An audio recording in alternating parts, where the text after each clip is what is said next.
Yeah, yeah.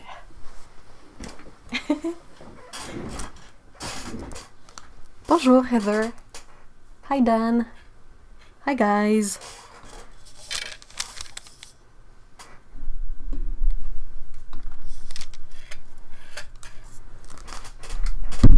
Oops, sorry. Trying to set stuff up. Hi, Tsukaboo. Hi, Melissa. Hi, the glitter crayon. Hi, Alex. Hey, Kelly.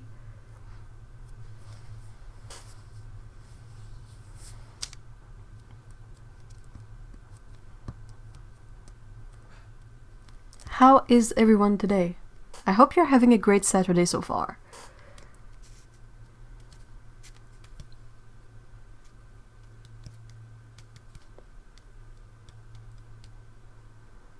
I have tea. I'm glad I have tea.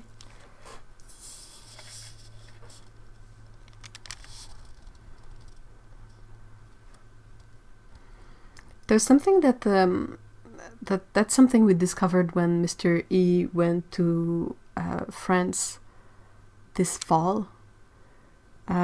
It's that, like, over here, if you think about the brands of tea like Lipton and Twinings, it doesn't strike anyone as being really fancy tea or being that tasty either.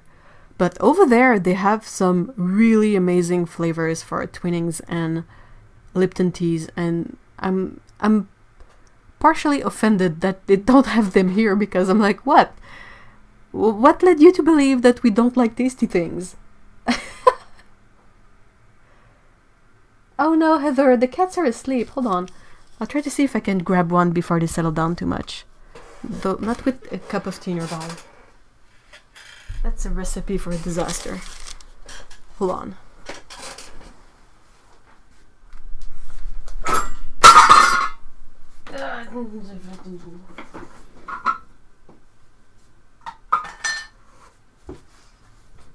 Y a-t-il un chat qui est pas installé pour dormir quelque part? Je sais pas où il fait. Oh non, c'est cute. Je peux pas montrer de chat aux gens. Ah oui, tu peux la sur son coussin que tu donnais.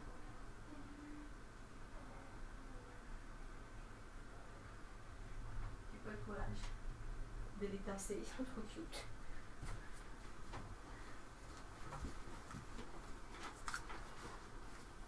I'm too late. The cats have settled down and they are so cute. Hold on.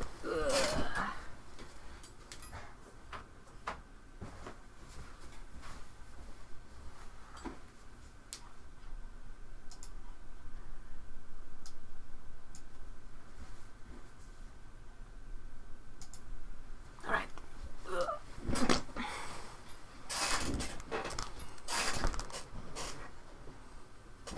Oh no. Hey Susan, hi. Thank you, I'm glad you liked the sketch.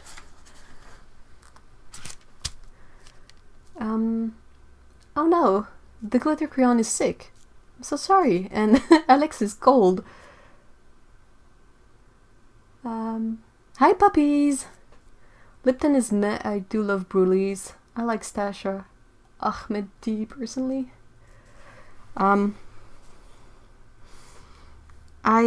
just trying to... I really like Kuzmi teas. Their chai is the absolute bomb.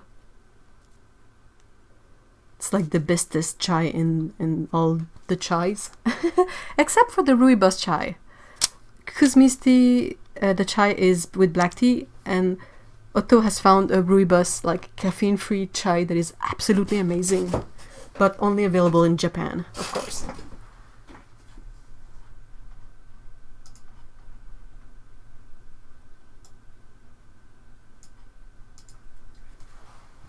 Still adjusting stuff. Hey Misha! Hi Malvina! Hi Galina! Otto! Oh, my DMs. Oops. Is something amiss?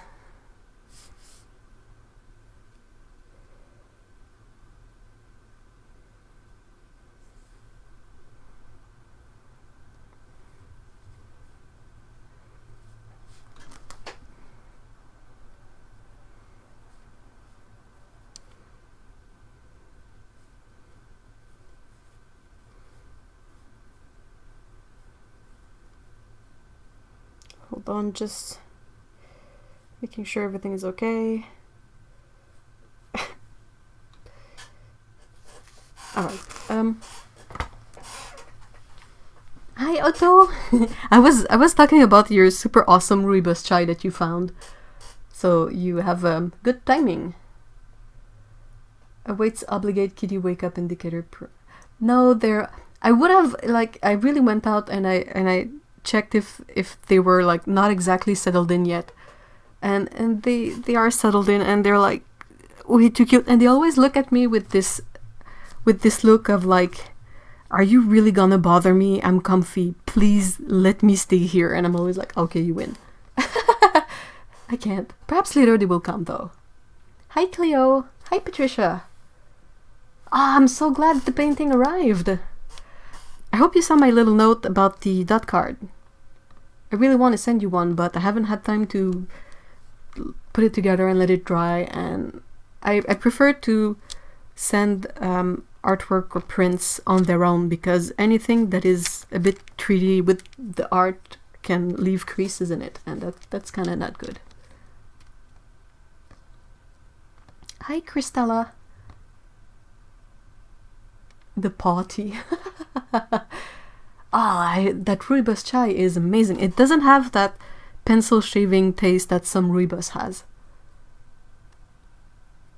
It's the brand always makes me laugh because I am that mature, but I think the brand for the super good rooibos chai is Gas. Like GASS. And I'm always like, ah. Well, it's Gas.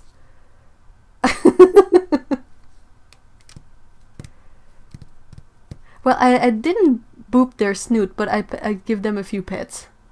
Oh, I didn't do... This is the stupidest thing ever. Okay, I gotta recount this because it's perfectly on par with my level of skill. But when I was preparing this, when I was transferring the printout to this is a piece of Arches paper that I took out from a pad, and it had a bit of a, tiny segments of glue here. Just the little things that stay on the paper, and I was like, don't care.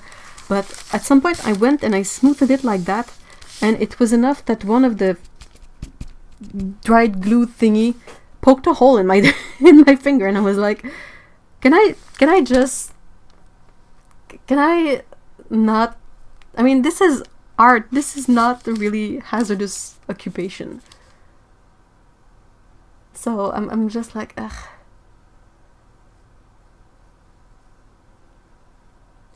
So yeah, that's not a big, that's a really teeny tiny hole in there, but it's really annoying, and I removed the band-aid earlier because I was like, oh, okay, that's fine, it stopped bleeding, and I washed my hands and it stung so bad, and I'm such a wuss that I put another band-aid on. So it's really nothing, it's a tiny pinprick of a thing, but I don't know, it's just stupid. It's always stupid, mind you. I'm trying to think if I've ever injured myself in not a stupid way. Like, the last time I cut open my finger was when I was stupidly washing a palette knife that had been used a lot for mauling paint, so the edges are really, really sharp at that point, and I didn't realize, and I put my fingers on the side of it and went and then I was like, nope, that was a really bad idea. Or I did the same thing with the sink plug, the metal plugs for kitchen sinks. Apparently the sort of part underneath it that clips into the sink is really sharp as well. Who knew? Yeah, it's revenge of the watercolor paper. It stabbed me. Hey, Lise, hi! Another week of suffering for the art. It's very first world issues.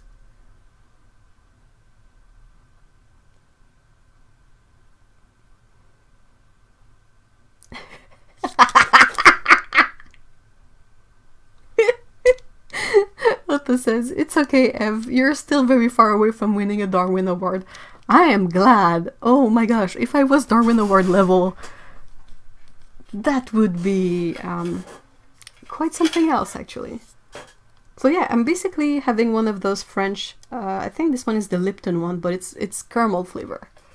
And it's really, really good. It doesn't have those, like most of the flavored tea I've had here always had a weird aftertaste of some sort, or hibiscus in it. I don't like hibiscus, and I don't like the weird aftertastes.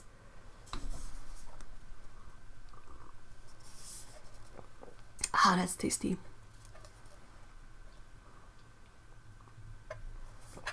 You've done what, Van? The palette knife or the sink thing?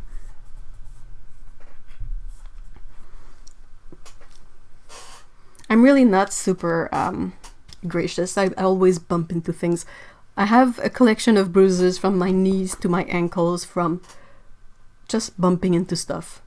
I fell on my ass the other day because I lost my balance. I mean, it's... Oh, darn. I have to go check on the laundry, so I'll be right back. Please be patient with me. C'est la laveuse, ça?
Right, I'm back.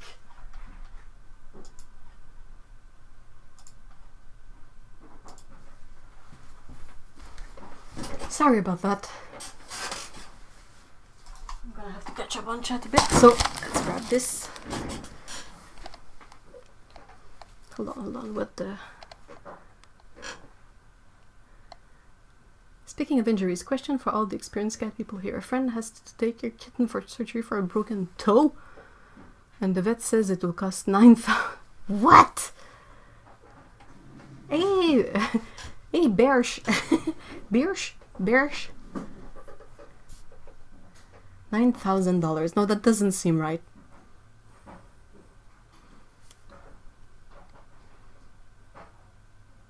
I would have expected possibly 900 if it's just setting up the broken toe. It's not even a broken leg, too.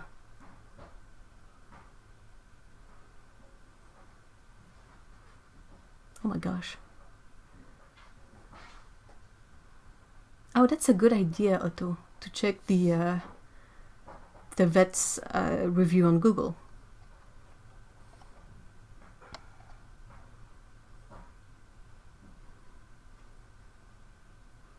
Hey, Jacqueline, hi. Hey, Mikey.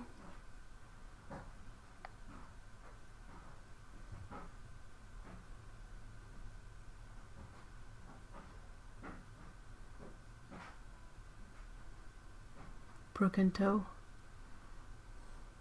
Like, to some extent, I mean, I don't want the animal to suffer, but like, it's not a broken leg. I mean,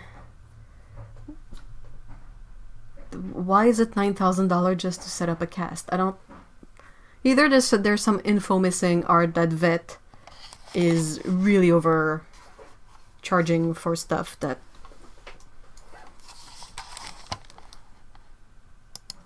Right.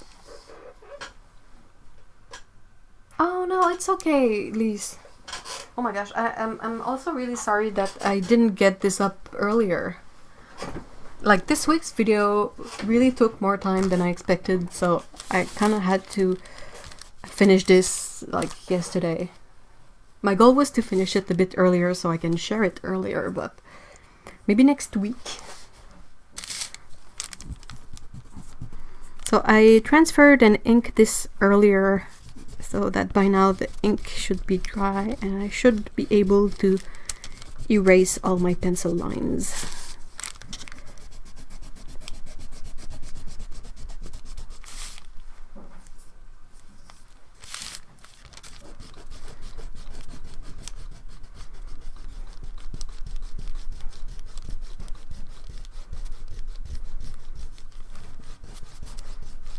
For those who are possibly new to this, this is a drawing that I made available. There's a link in the description if you want to go check it out.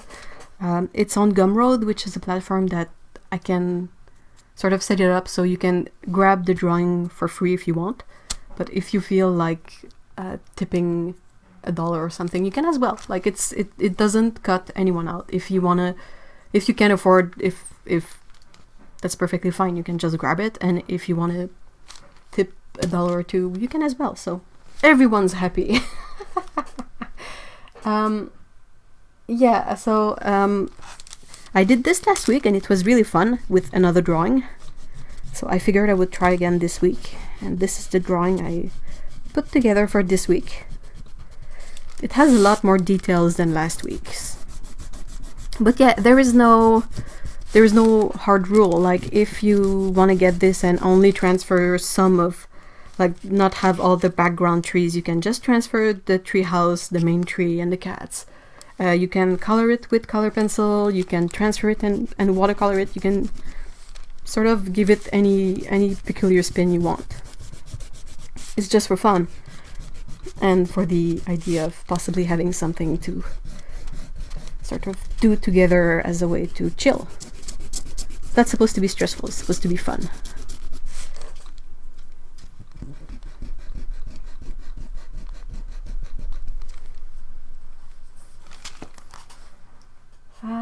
What are the colors for today? I don't know yet. Yeah, I agree with you, Jacqueline. Jacqueline says, actually, I don't know about cats, but for toes, usually they just wrap it up for it to heal. There is not a lot that can be done for a broken toe. My dad had his fair share of broken toes, and yeah, you cannot really do much except be careful when you walk and possibly use a cane for a human. Hey, Maddie, hi. Hi, travel destination.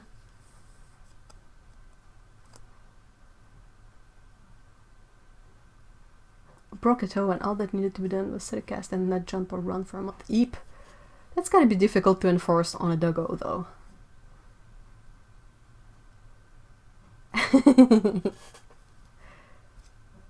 Keep us updated, Cleo, if you can.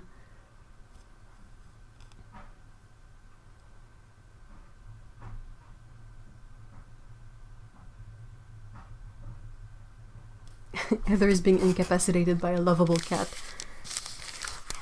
There are worse things.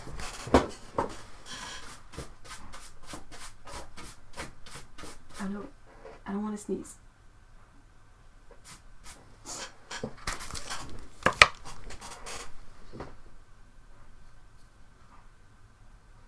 I just googled surgical repair of broken toe in cat, highest cost 850. Maybe there was an extra zero in there.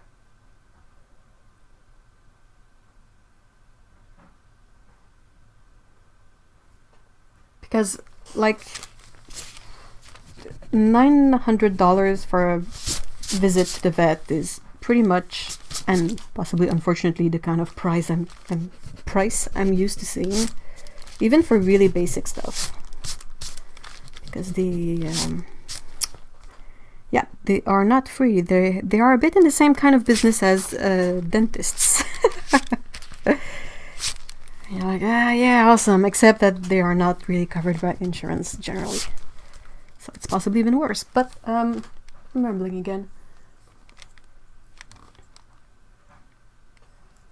I was excited seeing this when I woke up. Oh boy, Treehouse downloaded and totally forgot. Oh no, Alex. Yeah,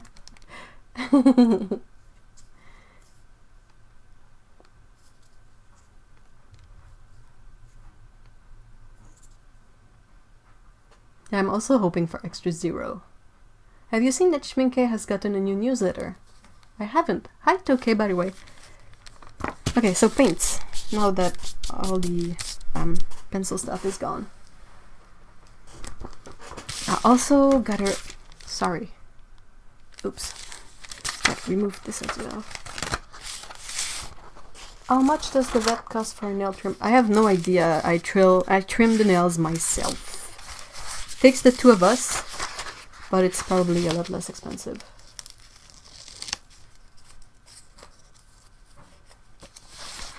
But yeah, my cats, we've been to the vets a couple of times for the cats. Once when Scout had a big allergic reaction to chicken. And the next time when Pico got sick at some point and we panicked, and it's not really...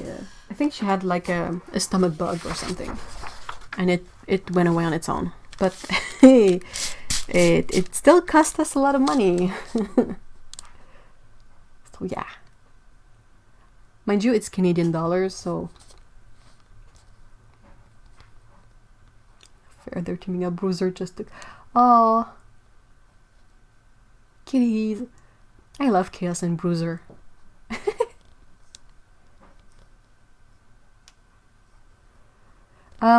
Maddie, that happens quite often with certain things at Jackson's.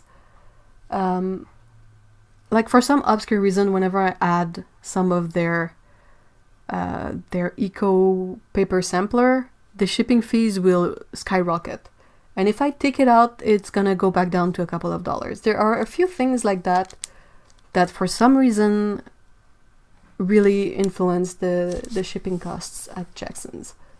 But I've ordered like much larger things, and I guess they got to be large enough that they would ship for free or something. It's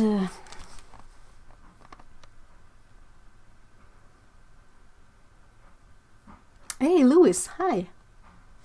All right, paint. What paint am I using today? Hi, Buxa Paint, hi. Okay, so this is the Schminke drawer. Guess what's in it? This is the bunch of stuff drawers, and I have another bunch of stuff drawers. I have 3 drawers full of paint.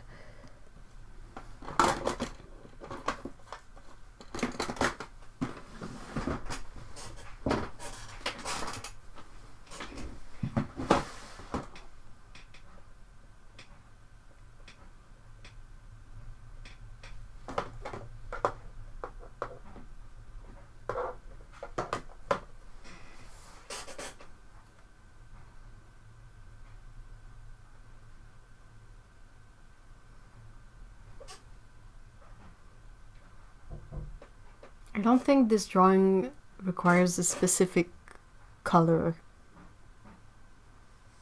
You know, sometimes I draw things and I'm like, I really need a cobalt teal for this or a magenta for that. So I will choose the sets according to that. But for this one, I really don't think there's anything I need specifically, which doesn't really help me in choosing, but...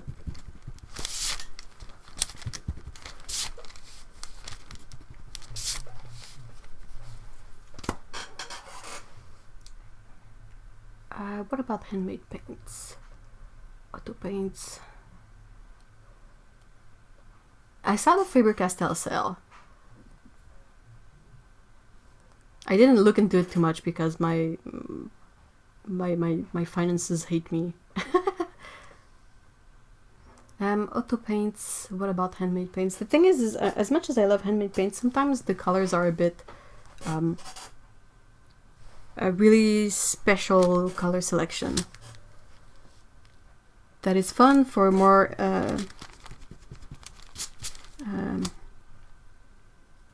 experimental stuff, if I can say that, but a bit more weird to use on illustration stuff. Like if I grab a set that doesn't have any brown, it's gonna be quite weird to do the trees and the treehouse, because I kind of need some level of brown in there to be able to cover these up.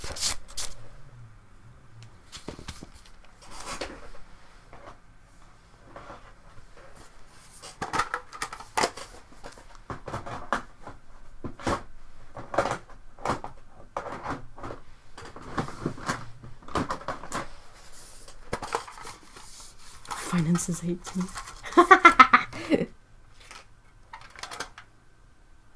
I would love to use them, Graham. I just don't know if it fits on the table. Yeah, an unbalanced palette. That's it. That's a really fine way to put it.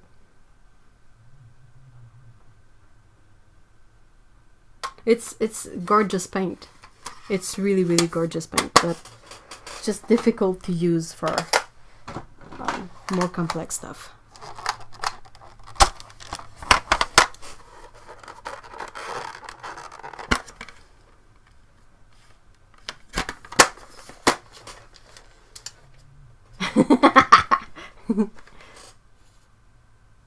Had doctor appointment yesterday. He asked how I got the scratch on my clavicle and noticed some scarring.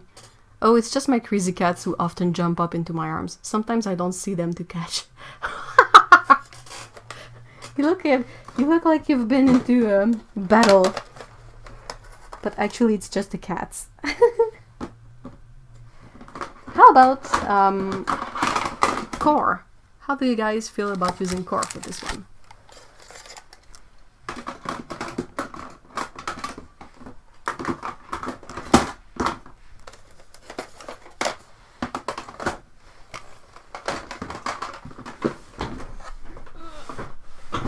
Oh, come on.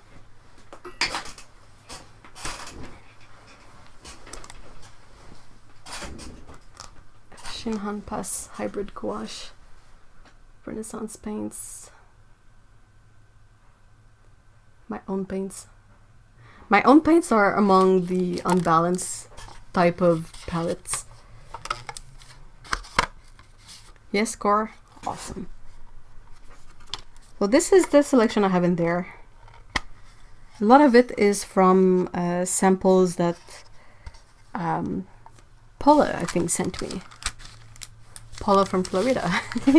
Haven't seen her around a lot, but she sent me some of her core palettes in a tray, and eventually I decided to combine everything into this palette.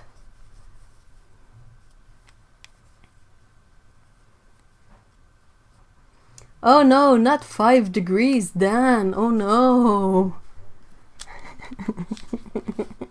Hey Val, hi.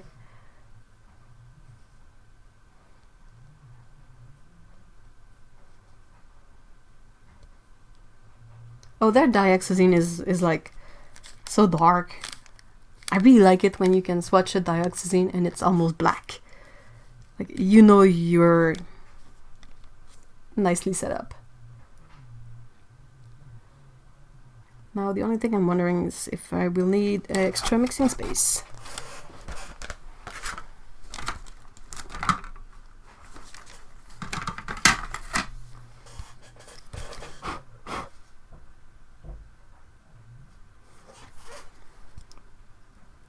How did this one get so gross? Yuck. Sorry, that was unexpected. I picked up a clean palette and there's all sorts of weird stuff in there. What happened? Has my camera lost focus? Has it gone on like autofocus again?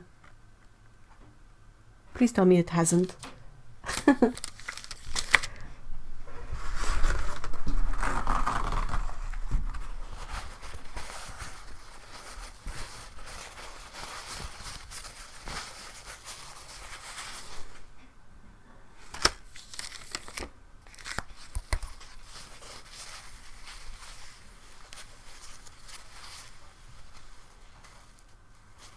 Okay, I can wash this up quickly with...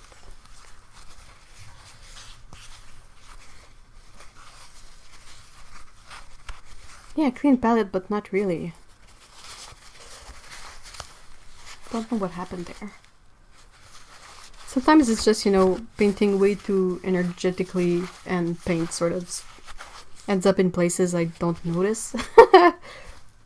Focus is okay. Perhaps there was a drop in like the quality of the video that can make it look blurry.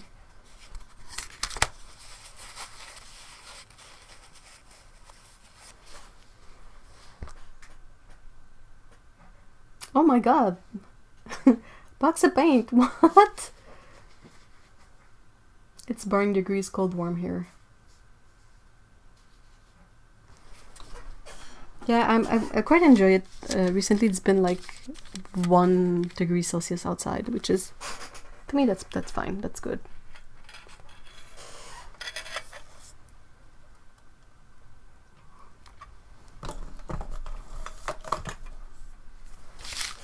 Okay, is this good? Yep.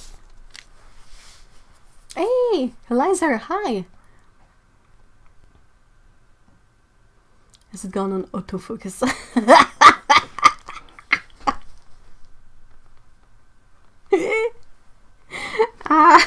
That's a good one. Alright, so I'm gonna grab this, the Casaneo slanted edge to begin. Because I think I'm gonna start by laying sort of a base color on everything that I consider to be the backdrop.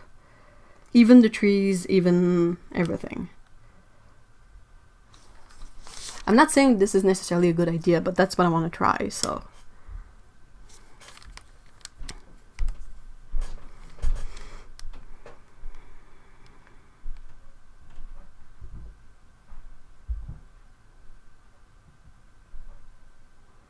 I'm assessing the colors I have with this palette because I am not super familiar with it. I have a good manganese blue hue in here. I should make use of that a bit.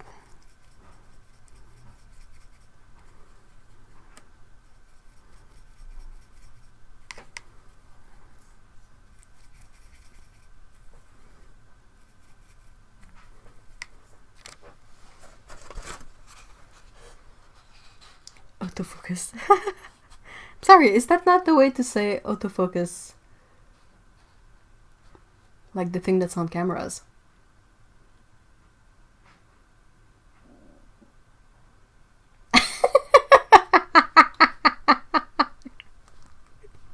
You guys are silly.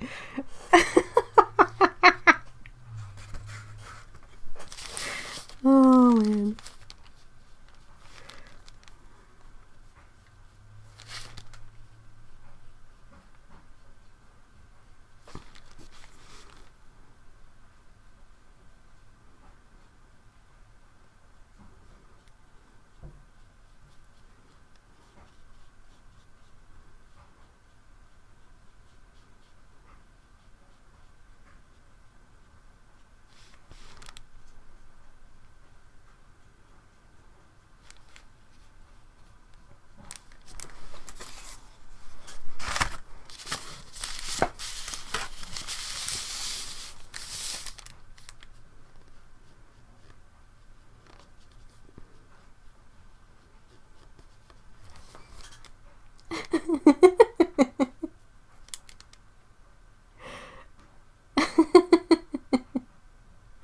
Keep thinking on the autofocus thing and it's cracking me up.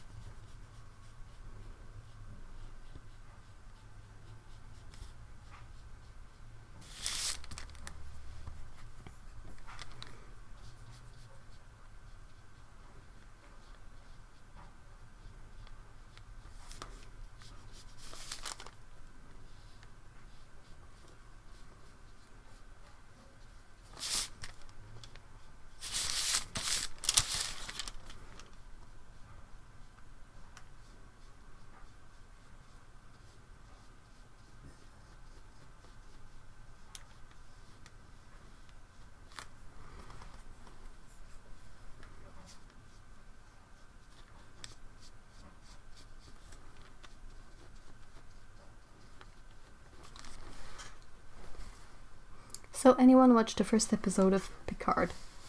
It's Picard! Gosh darn it.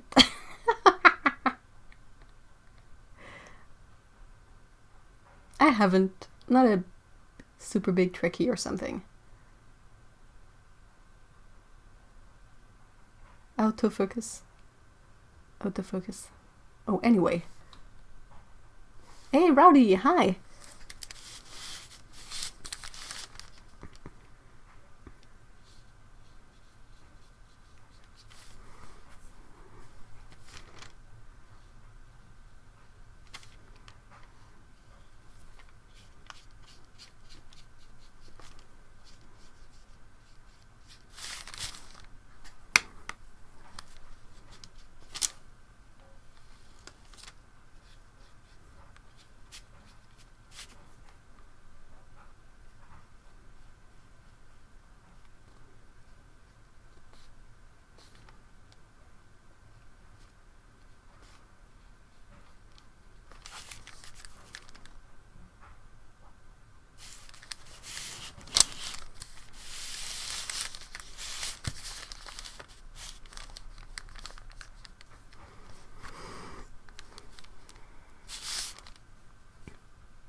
So, this really cracked me up. Mr. E went to see the latest Star Wars movie in theaters. I haven't seen it.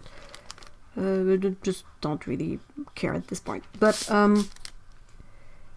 he went to see it, and when he got out of the theater, I texted him and I asked, like, how was it in one word? And his reply cracked me up so bad. He replied with Prometheus or why? And I thought that was really funny. Made for a good joke, at least.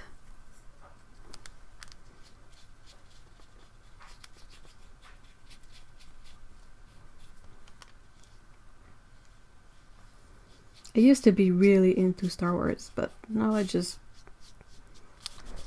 don't care.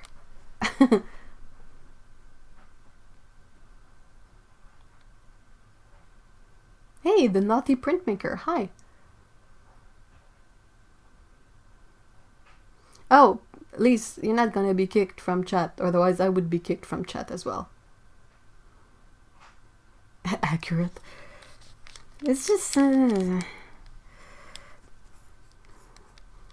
haven't seen Prometheus because alien movies scare me too much. Too much of a wuss.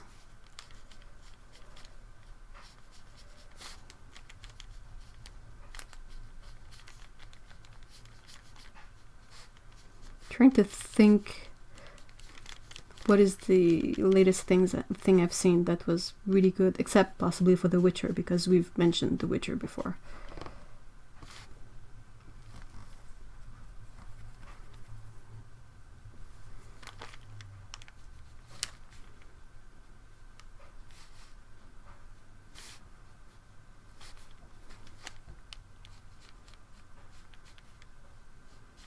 Thinking, what's the last movie we went to see in theater?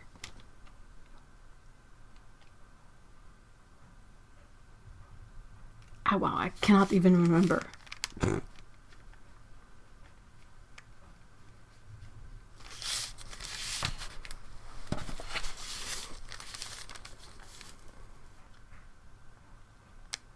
Star Wars fatigue.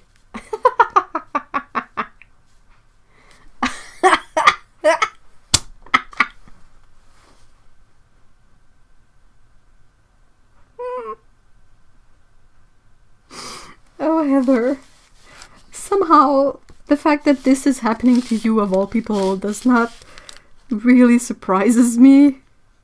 It's sadly on character in a way. In character, I should say. Oh my gosh.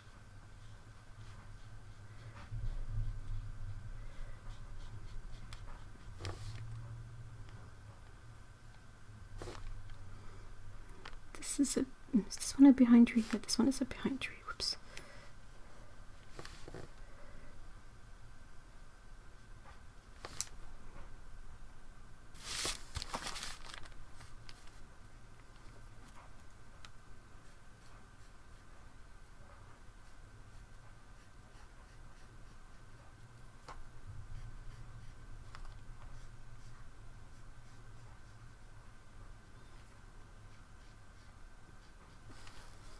Right. That sort of puts some kind of hierarchy on everything.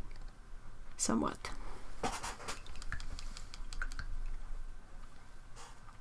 What Heather wrote really reminds me of one of the stupidest sort of Vine I've seen. You know, the Vine videos, the really short ones. Sorry. Hold on, I need more tea. But yeah, it's kind of gross, so I don't want to really go into details, but it's really on par with what Heather shared in, in the chat. And it's so random, it really cracks me up.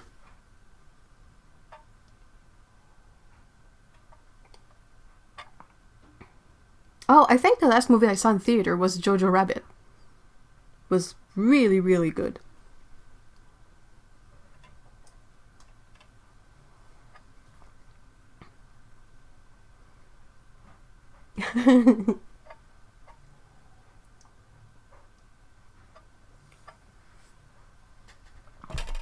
That's better. I'm just waiting for the paint to dry a bit.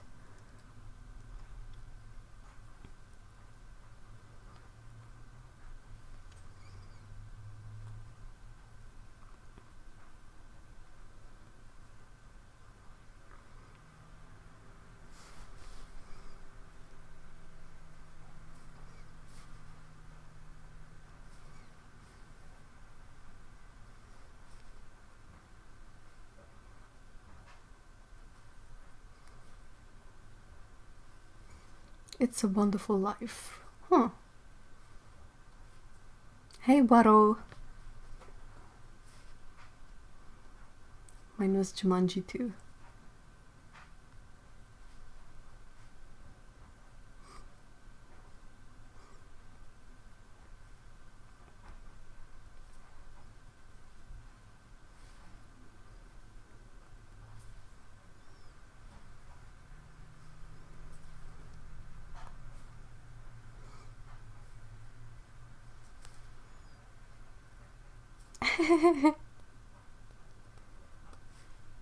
No, I mean, the video I saw that was similar to that had further consequences than just carrying the kitties, or just really bad timing of everything. But it really cracked me up. But it's kind of gross, so I don't want to necessarily gross people out.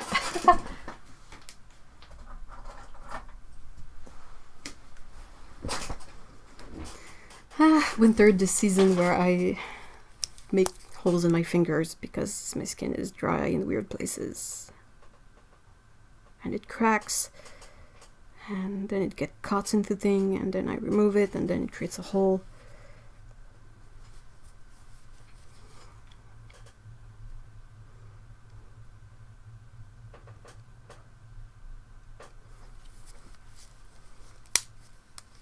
The power of... we all have a blast watching paint dry. I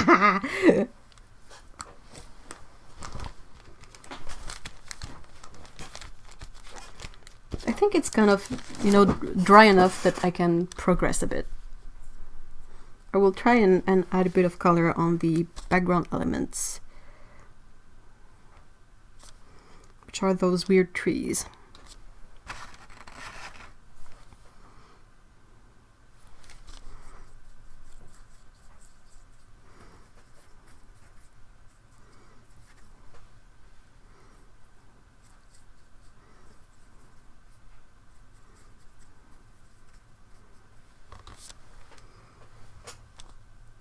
Who's ready for... what is that?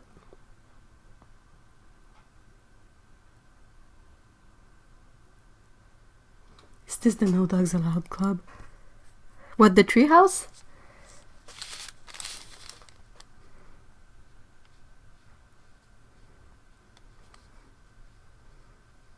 I think it's just that I am not good at drawing dogs, so it's just a bunch of cats. There's no exclusion, it's just a bunch of cats.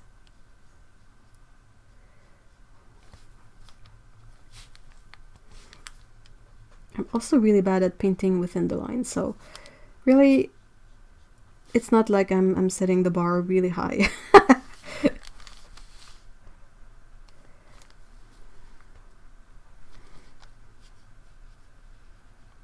Wow, these colors are so pigmented.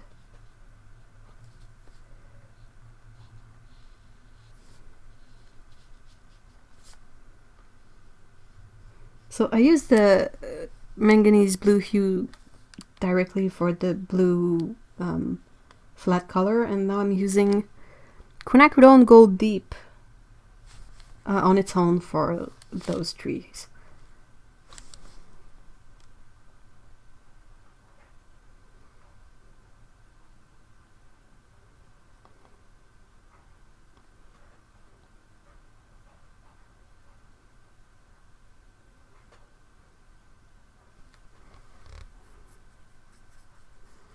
Pizza night. We got to taste, you know, those fake meat burgers, the Light Life or Beyond Meat, and I think they're pretty good, personally.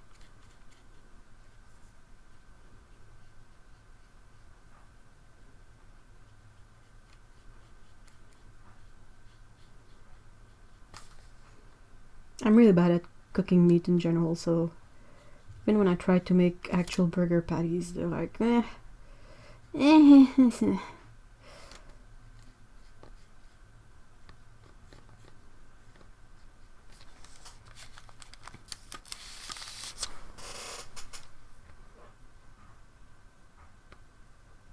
Ah, thank you, Lise. I won't mention that I did that mostly because it's easier. Dude, trees are really hard to figure out, honestly.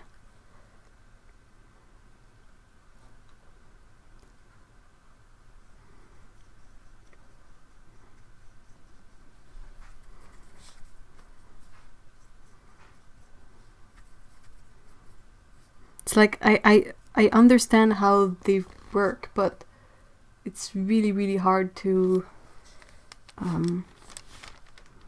take that knowledge and make it something that is, you know, that looks good on a drawing. Unless you want to do like realism, that's perfectly fine. And then you can really use what you see and what you understand from what you observe and try to transfer what your eyes see to the paper. But yeah, if you're not trying to do realism, then it's kind of weird. There are things that are really hard to figure out, like I feel like trees are one of them because of the multitude of leaves and branches. It's really hard to kind of unify everything in a way that you can then use to draw a stylized representation of it, if that makes sense.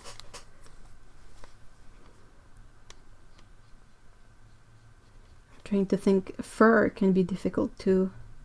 Like everything that is highly detailed, because you want to focus on every detail, but what you got to focus on is the global shape of things. Like you sort of have to really, really re-observe, like flush everything you know about it and focus on what you see of it. Like we know a tree is like a billion leaves, but from afar, what do we see? We just see a shape. So then applying contact paper. That's nice. That's the transparent cover type thing that you can put on books, and they ask you to put some on your books when you were going to school, right? Is that what it is?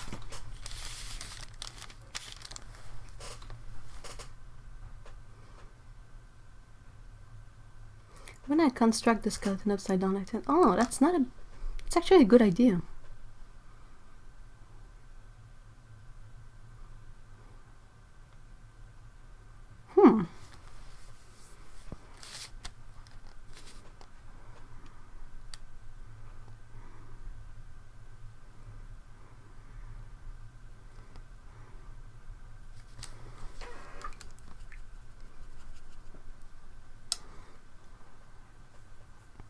I'm not big on details for the sake of details.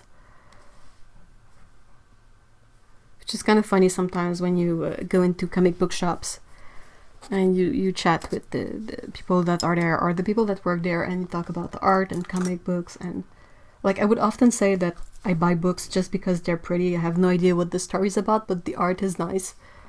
And sometimes the workers there, the people who work there, the comic dudes, mostly dudes, they would be like, yeah, but look at this guy, look at all the details. And I'm always like, but details, they mean nothing. Like, it's not because something is super highly detailed that it's appealing.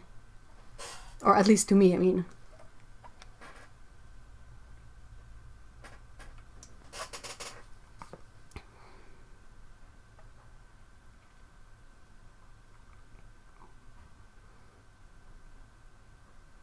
Yeah, Amisha says it right. Illustration uses a lot of symbolic shapes, and trees are hard to turn into symbols.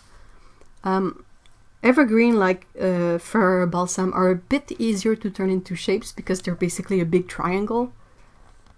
But yeah, most trees are like, it's difficult. Like, what is appealing to keep and what can I get rid of?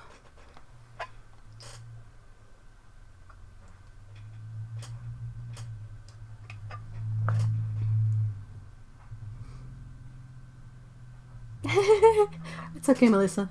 No worries.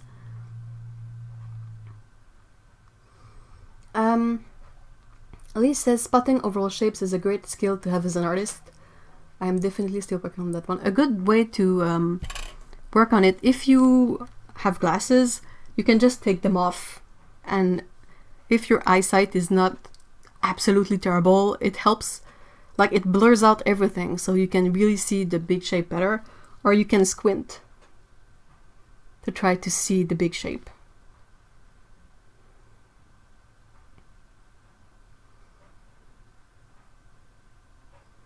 Aww. Aw, what a sweet guy, Heather. Say what you will, your cats are adorable.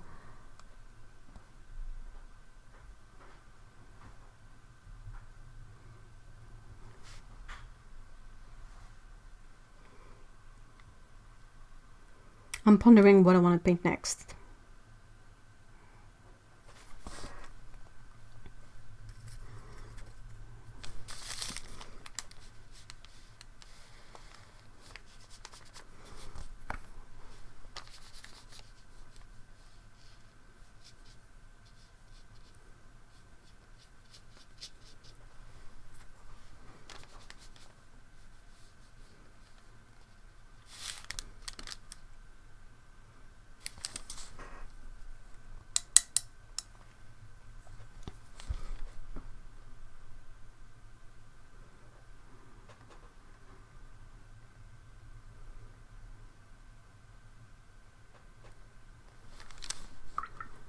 What I think I'm gonna do is I'm gonna do a shadow pass. It would help if I could put my water all in the same section.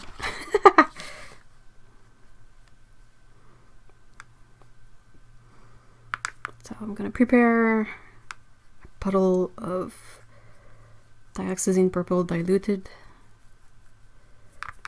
Yeah, diluted. Yeah, I barely touched the thing and like it looks like this, which is, I mean, fine for my use, but barely touched it. Granulating mixes are perfect for foliage. I agree.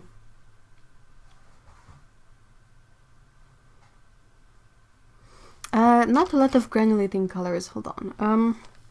Their cobalt colors are granulating. I mean, it's not the most granulating paint, but definitely cobalt. I have green, cobalt turquoise here. This is just the colors I have, but the ultramarine seems to have a tiny bit of granulation. Tiny bit. Viridian green is quite good. Burnt sienna seems to have quite a bit of it too. But they are generally quite smooth colors.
I have trouble seeing things not blurry. Hey Joy, hi. Yeah, that's a thing that it's useful for seeing silhouettes, shapes, like just squinting. Hey Patricia, thank you so much for being here. I hope you have a great weekend.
Oh, this dead air, I'm sorry.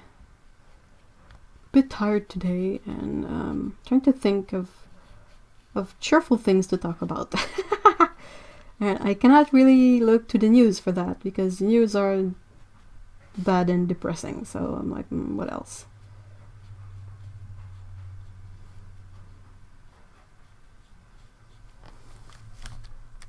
That's dioxazine purple, diluted, just straight up dioxazine with water.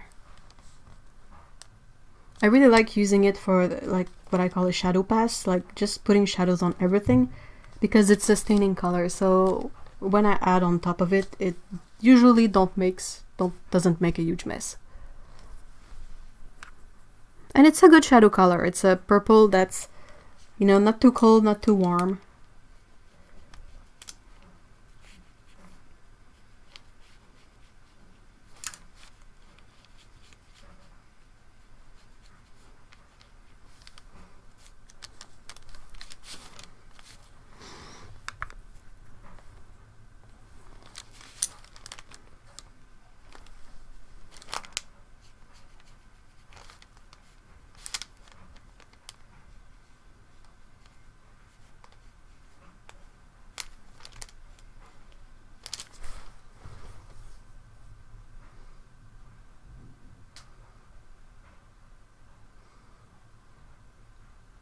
Oh, okay.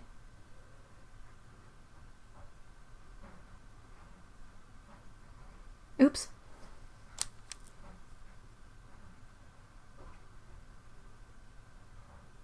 Oh, yeah. Lee says, I seem to remember from your interview with Marty Owens and Stephen on Mind of Watercolor that you used to work making cartoons for TV Canada. Can we hear a bit more about that? For sure. I I will try to, mind you, this is to the best of my abilities.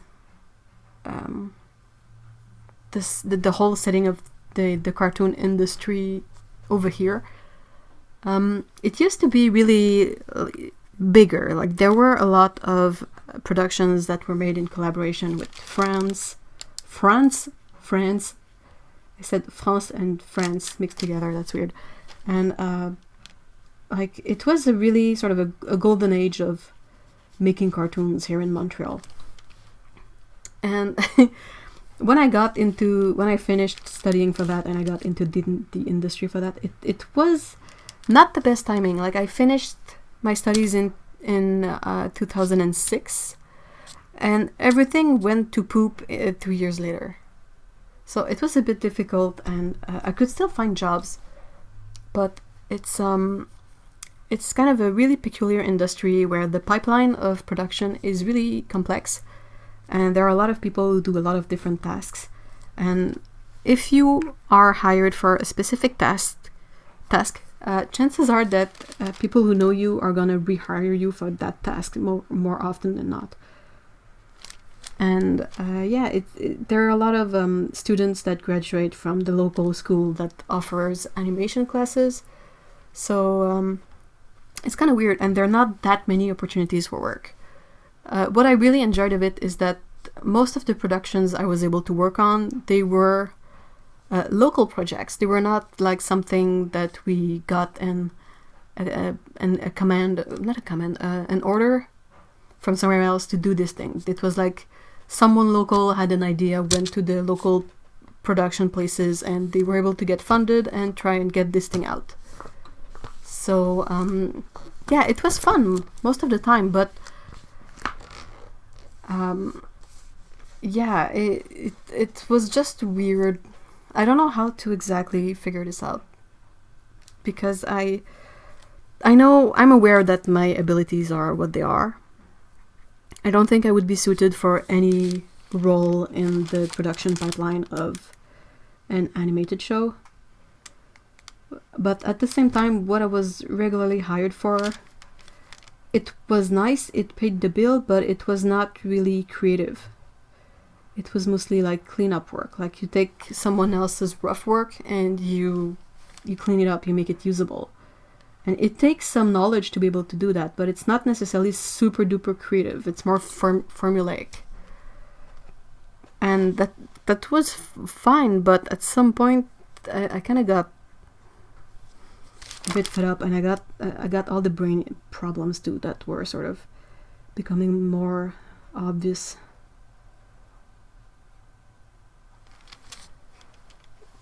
It's super interesting, and you get to work. What I really enjoyed of it is that you get to work on many different projects. So if you stumble upon a project that you don't really enjoy working on, you know it's not going to be forever. You know, you will do your work for the time that the contract is made to, and then you technically are done, and you have a chance of moving on to something different.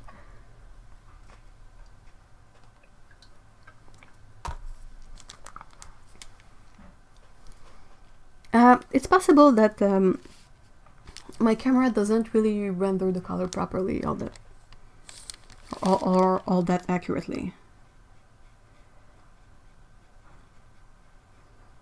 But also it's a diluted dioxazine purple, so that could possibly make it look a bit more warm than when it's at full strength.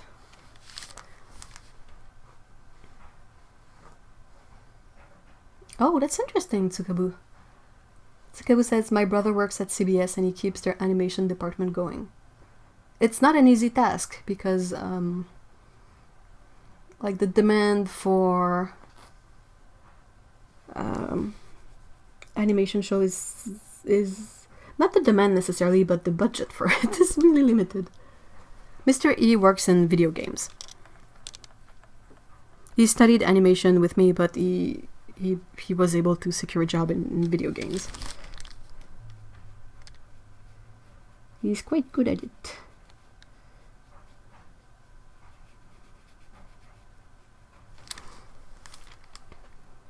Question about Daniel Smith transparent red oxide. I ordered a tube but later noticed other listings for the same paint, but 2-3 times more expensive, stating that it was more environmentally friendly.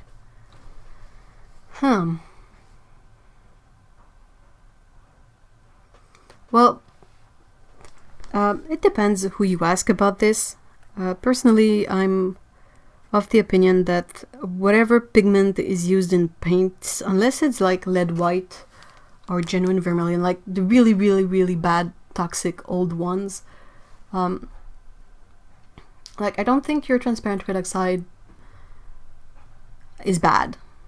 And I think it's possibly just a way to sort of, they offer the environmentally friendly one for the people who seek this out particularly, but I don't think it's really nice that it's more expensive. Like, does that really make a difference all that much? I don't know. Heather says, when it comes to art, I feel that working for others is stifling to one's creativity. It is. It is. I agree it is. It's difficult because Well, it really depends, actually. If you can work for someone else and they understand your creative brain and what you like to do and what you're good at, it can work really, really well. It can be a really productive collaboration effort. The thing is that more often than not, what I've seen in work situation is that they hire you for your skill set and not necessarily your creative input. And that's kind of stifling because at times it can sort of mess up with your brain a bit, because let's say you work on a project that like you have an opinion on the stuff that you work on, and you think about it and you're like, I wonder if this way of going at this issue is the proper way, because I feel from what I know and I've seen that it might be problematic later for this reason. But like sometimes if you are in a position where you trust someone enough to ask them about it, they might just shut you down saying, no, we know what we're doing and it's going to be fine. And you're like, okay. And eventually what usually happens is that your insight was possibly more accurate than they gave it credit for. And you end up having to do the mindless task of redoing all the things that could have been done good the first time. Like, I don't know how to explain it properly. I don't want to be mean to this industry. This is really not my point, but it's just a way of it. After a while, it sort of undermines your insight and heightens your tendency to censor yourself. Like, you're like, oh, I think this would be better, but I'm not gonna bother. Like, they're not gonna go for it, or it's kind of weird, and it's just it can be tricky at times to sort of find your place in all of that. Some places will really focus on like, are you really experienced in this? Are you fresh out from school? If you are experienced, they're gonna maybe give more weight to your opinion. But I mean, it's not because someone is out of school that their opinion is bad, And it goes the other way around too. Some people are fresh out of school and you just wanted to what's the word in English? Smack them behind the head. Because you're like, okay, chill. Chill. You need to chill. So it's weird, and it can be really good, but it can also be super draining. And that's the thing, is that you work on something creative and then you show it to someone and then they decide like if the work you did is good or not and what you gotta fix. But that can be really difficult also to make sense of in your head, because like sometimes you feel like you already gave it your best and the feedback you receive back is, no, you have to change it, this is not good. And you're like, okay, so what I did is not good. And you kind of stay with this sort of ghost of what I do is not good. Any cartoon? No, I don't think any of the shows I worked on made it really far. Greenwashing. Is that washing stuff with kale?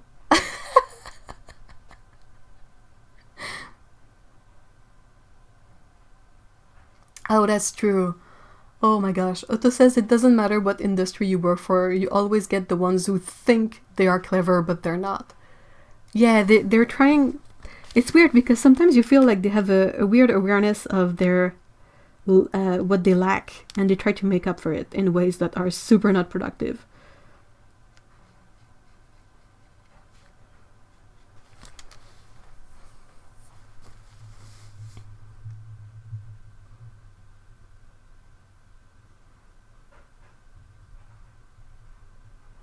Well, yeah, but hi Dominic, by the way. Dominic says, I think that's a case of how much you are willing to risk getting in trouble. If you're right, then you might be valued more, but if you're wrong, well. The way it goes usually is that you're not necessarily responsible for the final decision of stuff.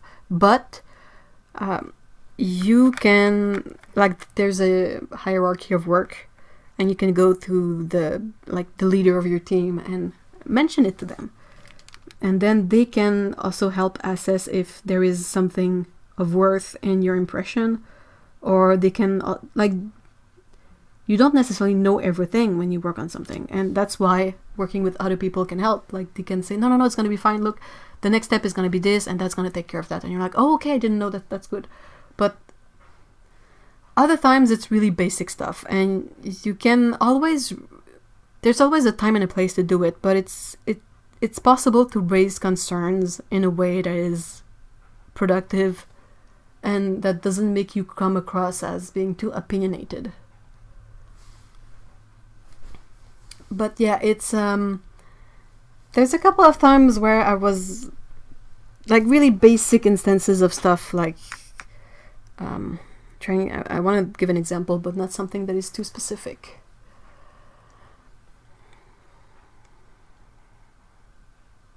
I'm thinking. Well, okay, let's say you are preparing a character for a project, for an animation project that has many characters. And someone tells you to like, you have to create all the assets for it. I will try to keep this understandable and not too lingo-y, but yeah, you have to create the assets for it. So you have to create like all the element of the character that they will need to animate and create the thing. And you have a request to create, say, create the face, create the expressions, create the poses and everything. And for the expression, they tell you, oh no, don't spend time doing a series of expression where they're sad or happy, just make the neutral one. And you're like, yeah, but they are gonna need the other two. And the person is like, no, it's gonna be fine, And you're like, well, okay then. So you do the neutral ones and you do all the other stuff, and you mark it as done, and they check it up, and like a couple of days later you receive corrections, and they say to add the sad and the cheerful expressions, and you're like, well, that's what I said.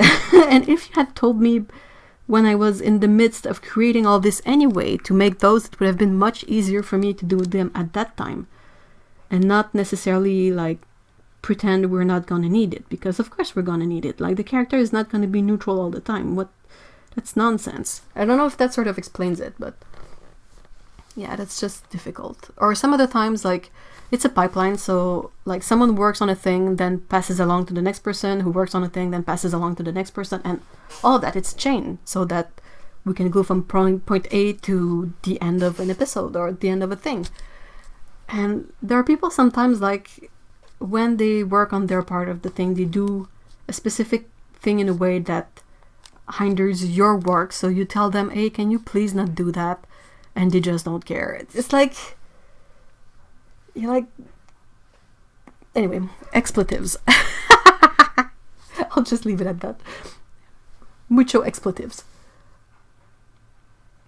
Otto says, literally the reason why I work by myself. I'm so introverted. I can't handle human drama llama like that. Heck, I can't even handle being in contact with humans every day. Yeah, I'm with you there. Oh my gosh, it's like, nope. Hey Marla, hi. Knock them upside the head. In lumberjack French, it's la donner une taloche.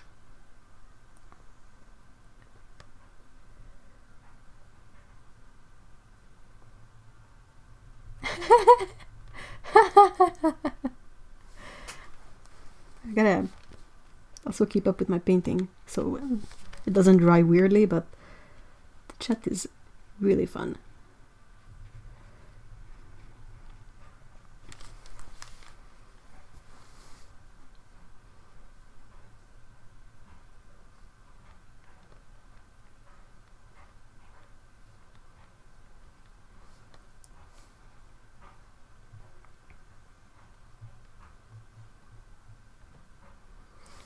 Yeah, working in a team can be really good, but it really depends on the team. Like, I've had a bit of everything. I didn't work super duper long in the industry, but I did a few contracts. And sometimes you stumble upon a project that's not super interesting. Just as a random example, but like the project is a TV show for really young toddlers. So you know what it's gonna be, like really basic stuff, and like, yeah, this is not super challenging. but the team you work with is super fun and you have a great time with the team. So that sort of makes up for the fact that the project itself is nothing to write home about. But sometimes you have it the other way around too. Like a project is really good, but the team has issues.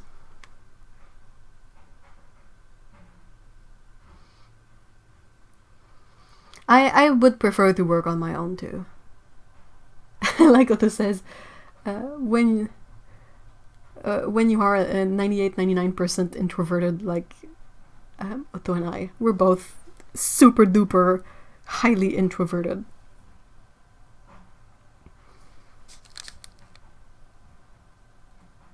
Yeah, that's the thing. Lee says chain work can be very difficult because obscuring the whole line for each worker will frustrate some and make others not really feel like taking responsibility and ownership for different reasons. Yeah, and if someone early on does the thing, like sometimes it has an effect on every step of the way. And when you get to the end and someone finally says, someone with decision-making weight says, oh, but this doesn't work. And like half of the last half of the chain was like, yeah, it doesn't work.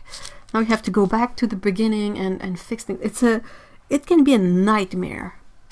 It can be really, really like stressful and anxiety-inducing because you have to deal with that every day. And the thing is that no one, perhaps there are some people, but I don't think anyone goes there to do a bad job. We all want to do a good job, but you can get worn down to a point where you just don't even know what's a good job anymore in the context of this specific production. Like it's not clear, they don't make it clear, they don't tell you. All you get is corrections and you don't get necessarily the direction that was needed. So it can be really, really messed up.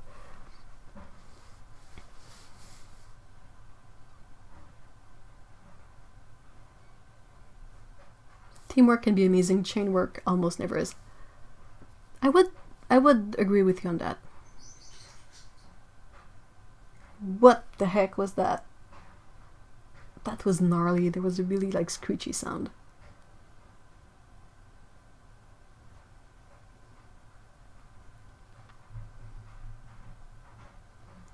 Oh no, that sounds hellish. Buxapane says, I am an introvert and worked on a floor with over 1,000 people who didn't speak.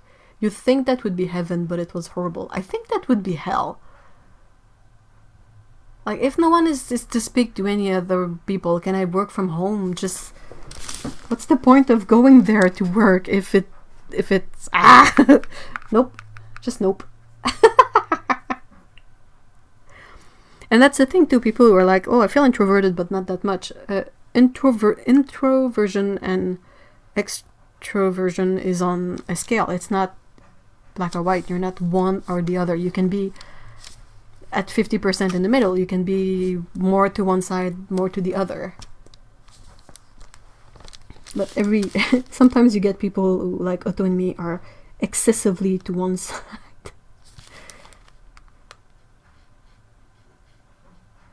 That's the thing I don't think my therapist really understood. She was like, yeah, you have to go out and sit in a cafe and see people. And I'm like, yeah, I understand what you mean, but at the same time, yuck.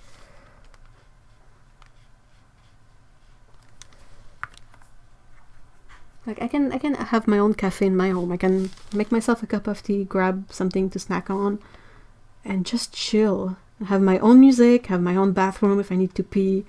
I don't have to stress about leaving my things unattended. Is this supposed to stress me out or be relaxing? What's the whole point?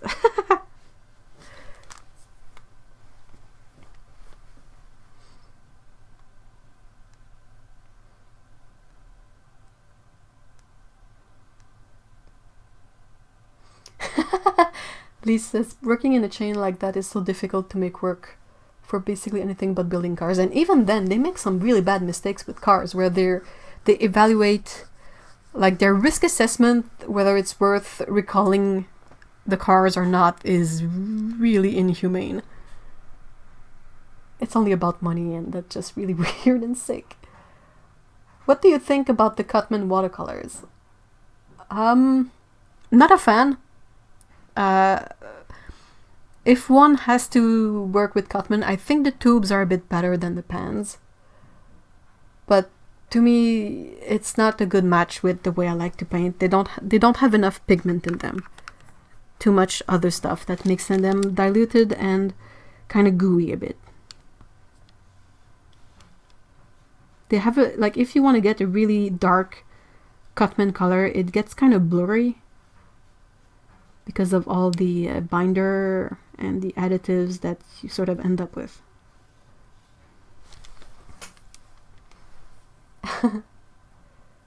It is hilarious.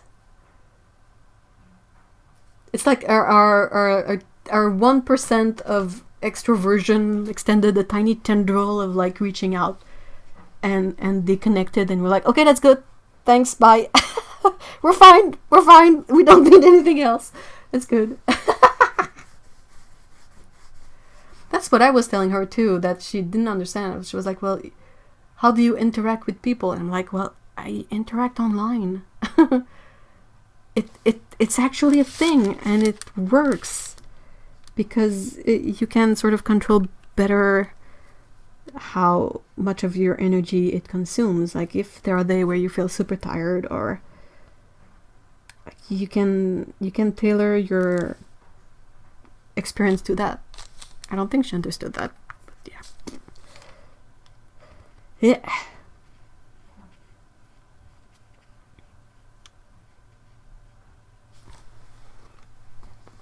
Hey, Stevie! Hi!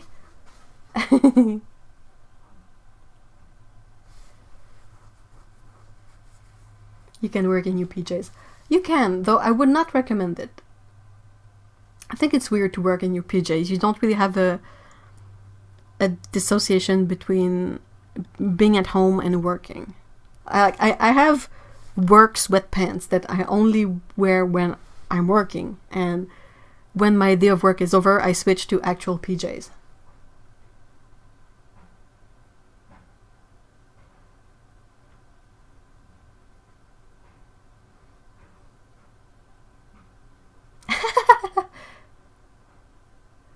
Oh my god, I made so many reviews on Cutman paints. And the worst is, you guys know what the worst is? I was perusing Jackson's the other day, and I saw some Cutman palettes that I was like, oh, this palette is interesting, like as a palette. And I was like, oh no, but it's Cutman paint. And I'm like, yeah, okay, I will put them on my wish list, and like at the end of the wish list, but I will still consider it eventually. So I'm not even like I'm hurting myself.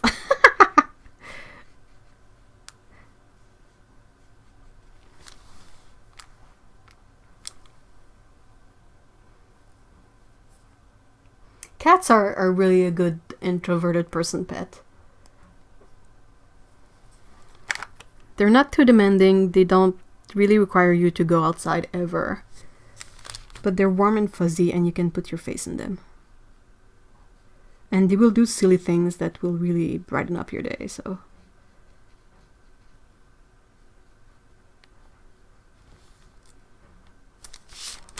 Right, I think that's a pretty decent shadow pass. That needs to dry a bit.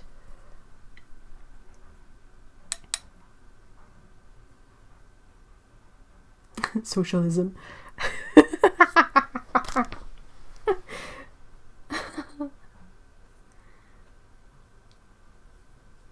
So yeah, that's kind of weird. Like, I think the therapist I saw was a good therapist, just perhaps not a good match for me.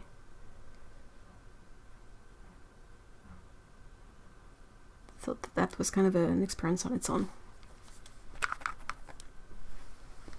I forgot to put shade on this guy.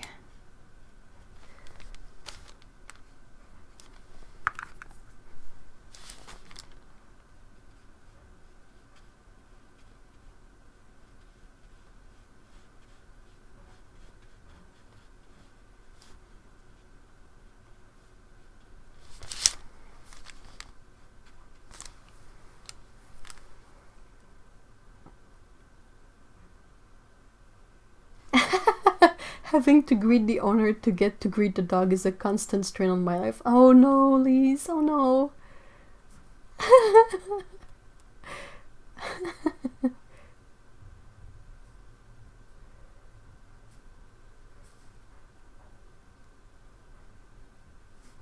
Yeah, I think the biggest hurdle of being super duper introverted is sort of getting the point across to people who are possibly not that deep into it, that when you need truly alone time, it's not because something is going bad. It's fine. Actually, it's what you need is truly alone time. It's not because you're sad, or it's not because you're depressed. It's just because you're like, I need to refuel. I need to just like do my things on my own and breathe. Getting the right match in a therapist is really, really hard. Pets are also good for introverts. How are you? My cats are... What are you up to lately?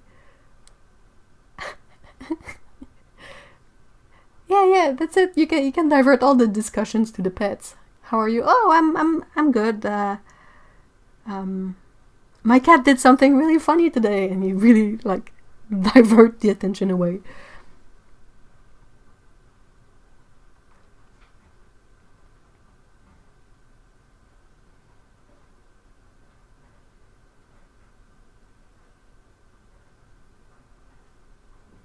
No, it's really not. Like Stevie says, I think the biggest misconception about therapy is that it's a one-size-fits-all.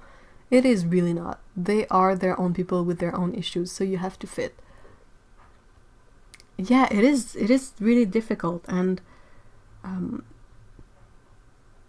like getting the point across when you're someone who's in need of therapy is not easy either.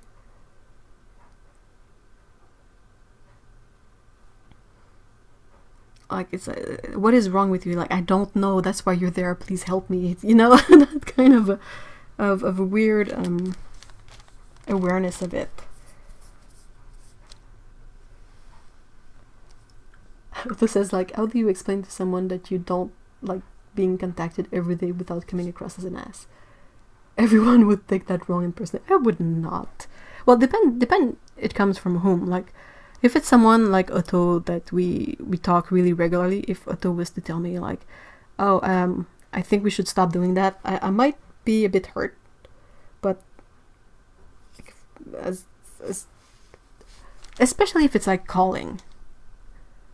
The phone is not fun. I hate talking on the phone. It's like nope. Just nope. Just let's nope out of this. Nope.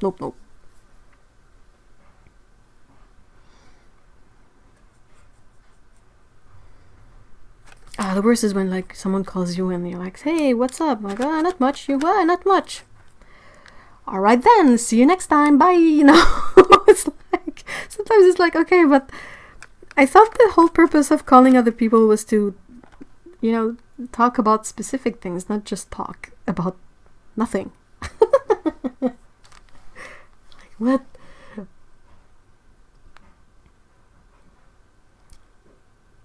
Letta says, introversion is seen as something wrong and extroversion as a good thing. Yeah, that's kind of true. Like, it's really weird to explain.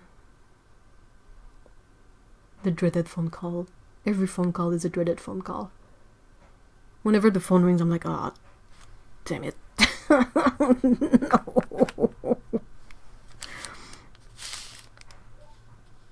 And I pick up and I'm like, yeah, hi. Luckily, most of my family is good at making it brief.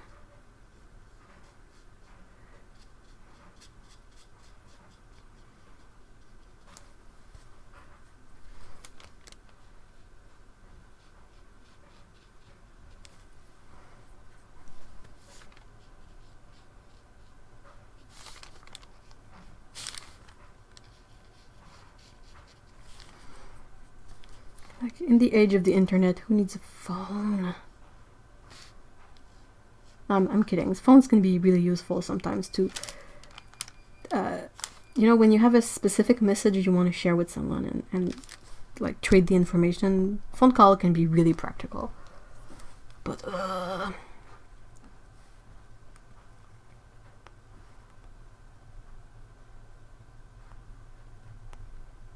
Overshare. Yikes.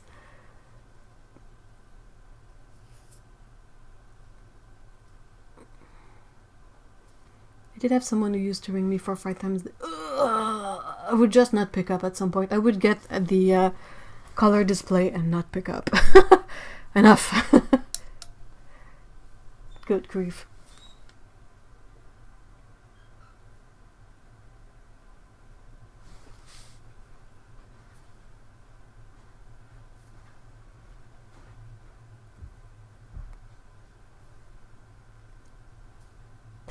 Poor Joy is having a hard time with her autocorrect. We are introverts getting our social fix. Exactly.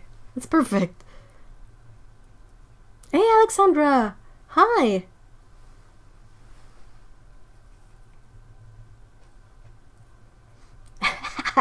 To me, that sounds like a good deal, Eliza. Eliza says, I don't really get calls and anyone who knows me contacts me by text, so I never really answer my phone. Sounds good. Everything is assumed a spam call. Yeah. Oh my gosh, the spam calls. They have like no boundaries. No human respect either. Oh my gosh. The Chinese scam thing is just so bad. I feel so bad.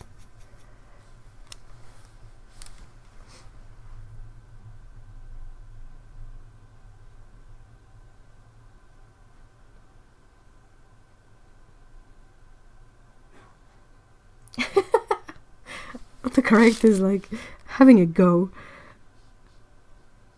What I find difficult with phone calls is that it's a weird, yeah, see, I painted right next to a place that was still fully wet because I'm a dork and I do that all the time, but it's gonna be cute, right? Look, it's an effect. Woohoo.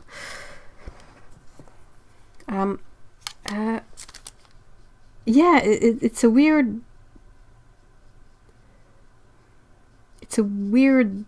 pull on focus, if I can say it like that. It's like I can't really do something else while on a phone call because I will lose track of the phone call, but at the same time, if I do nothing, I will lose track of the phone call anyway. Like my mind will wander off on its own and I will stop paying attention. Autocorrect.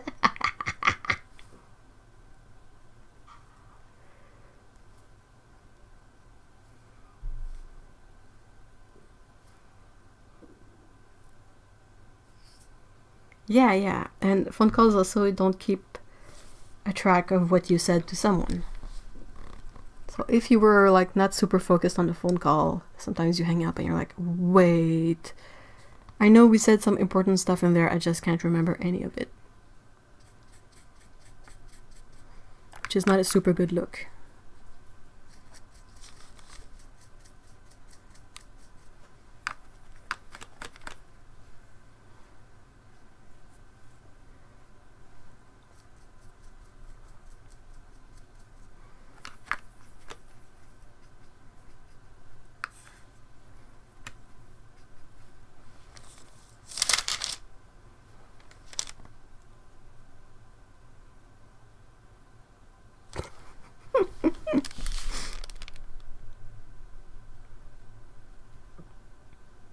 I'm quite enjoying the auto thing.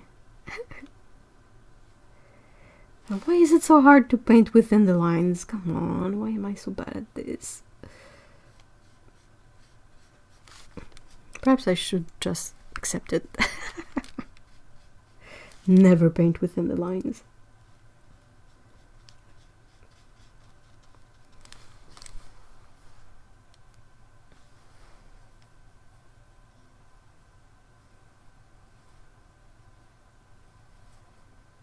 Yeah, whenever I get a phone call from family, I always sort of assume that something bad happened.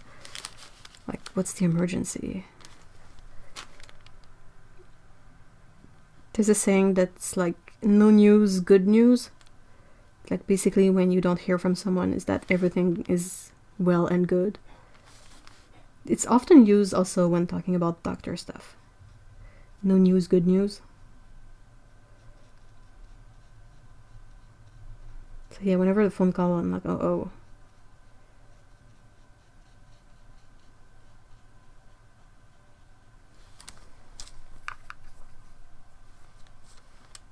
It's the F-Pot style of painting. Not being able to paint within the lines. It's very accessible to everyone, I can assure you that.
Getting a phone call from the doctor right after having a test done is stressful. It is! One time that really cracked me up, I went to see my family doctor because I had a pain in the hip joint. Like, you know how the pelvis bone is made, like this sort of butterfly shape.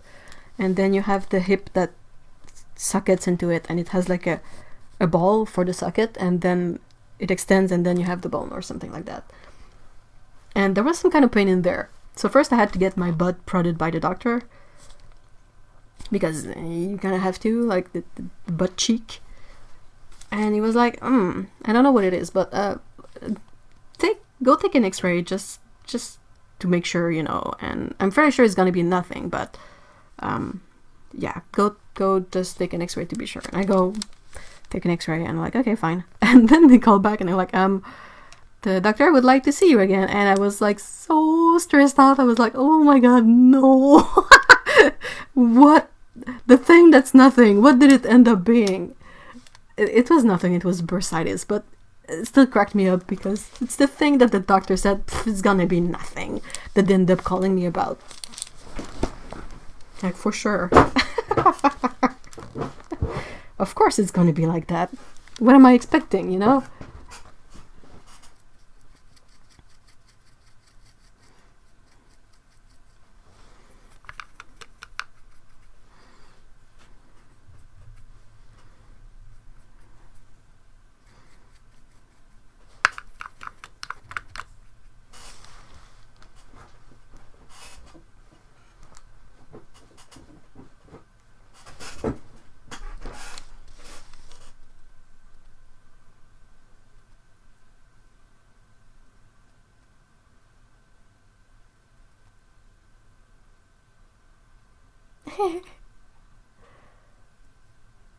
The thing I've found about shopping is that I usually find a type of garment that fits, and then I keep note of what it is and I order it online.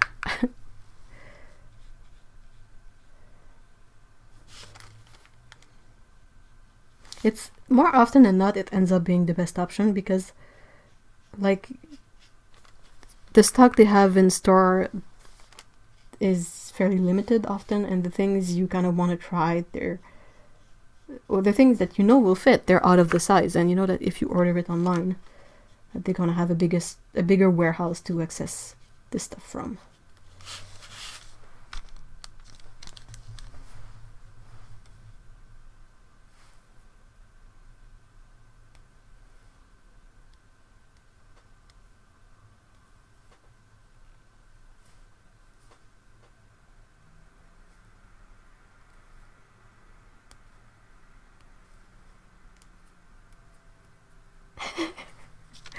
Being angry you didn't pick up a call. Ugh. That might have been a thing like 20 years ago. Nowadays I would just say, well, write me an email if that's important, or text me, or...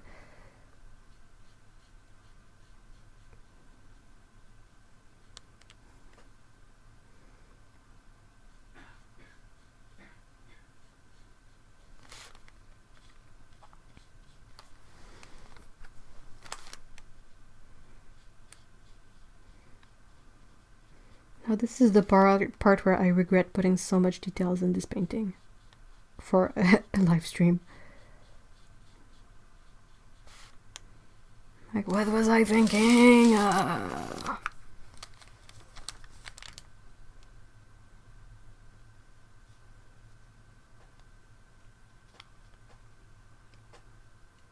It's a bit of a shame how online retail is kicking shopping malls, stores' butts. Yeah, that's a shame. That's a shame.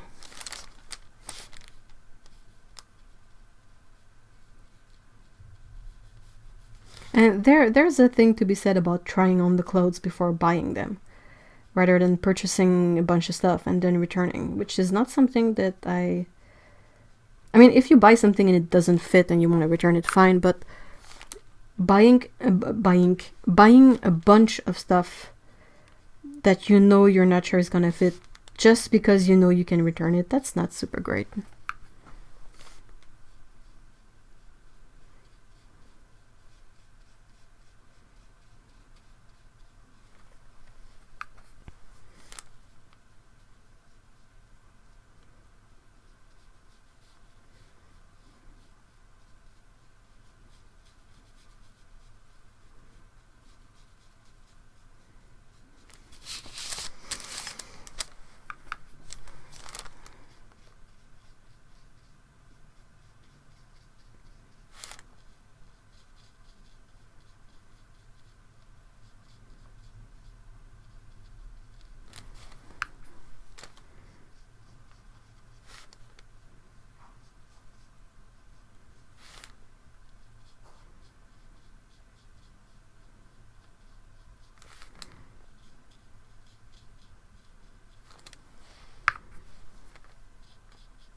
All this dead air because I am painting and I don't want to have lines in my somewhat flat area.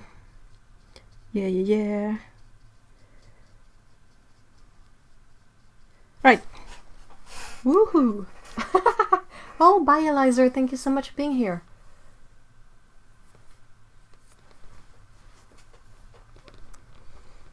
Ugh.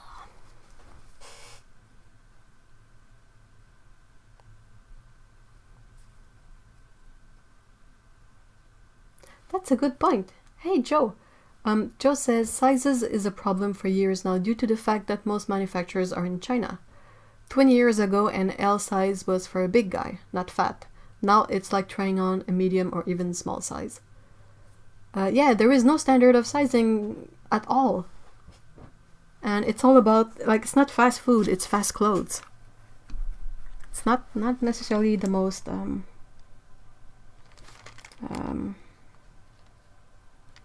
long-term solution way of dealing with production of clothes, if I can say it like that. And yeah, the sizes are sort of infuriating because you cannot, like, even the things that are like, say a size 27 pants, that's really small, but it's technically, the waist is 27 inches, so that's what it's supposed to be. And then you have pants that are like, the 30 is gonna feel like a 34, and you know, it's all unreliable.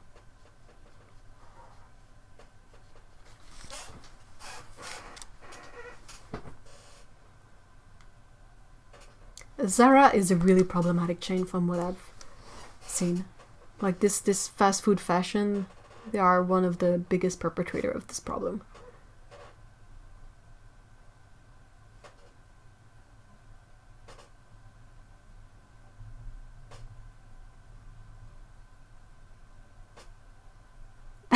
Oh my gosh, Dan.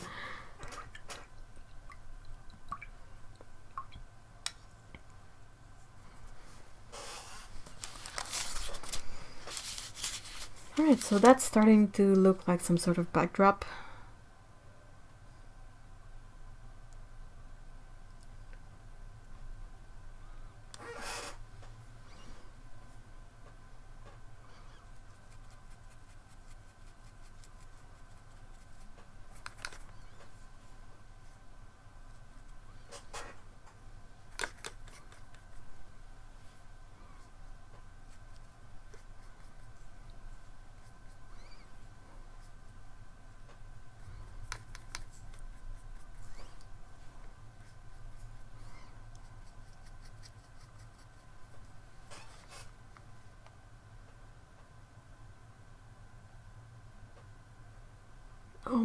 Jeans.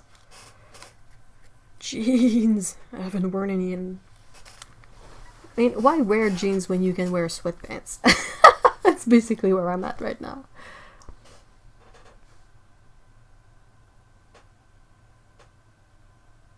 Do you mean, t-shirts? Yeah, it's kind of a weird situation. Just for context, Joe says, I'm not overweight, I'm just well built and I struggle to find t-shirts to fit my shoulders. My best chance is with American-made clothes or for the American market. Definitely, but it's also kind of a weird situation to be in because on one side there is no consistency in sizes. So it's difficult to figure large. Fine, but I mean, it's just so weird that, like, even if when we try, nothing fits anyone anyway.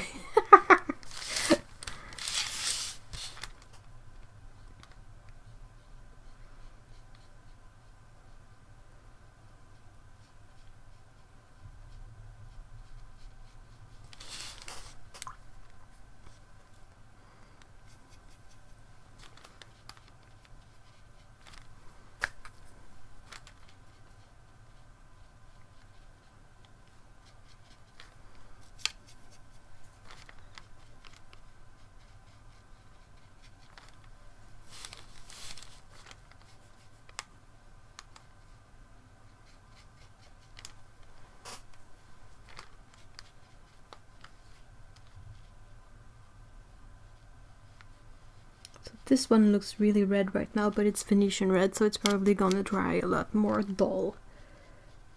And like a deeper red color.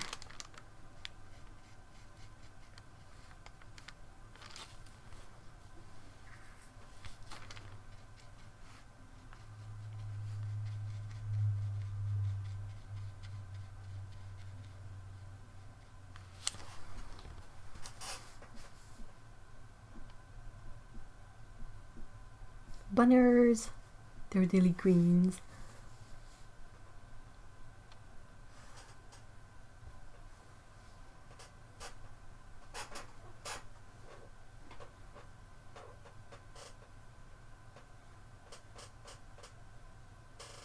Oh, that's interesting. Just says, a friend that used to work at Zara told me that the sizes are like that because they recycle the surplus among the various countries, so they go with an average between Europe and Asia. I mean, if you go with an average between Europe and Asia, it's definitely not gonna match the American market. In any way.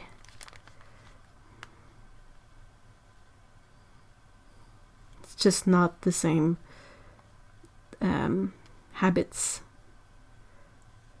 in terms of food and exercising and all of that.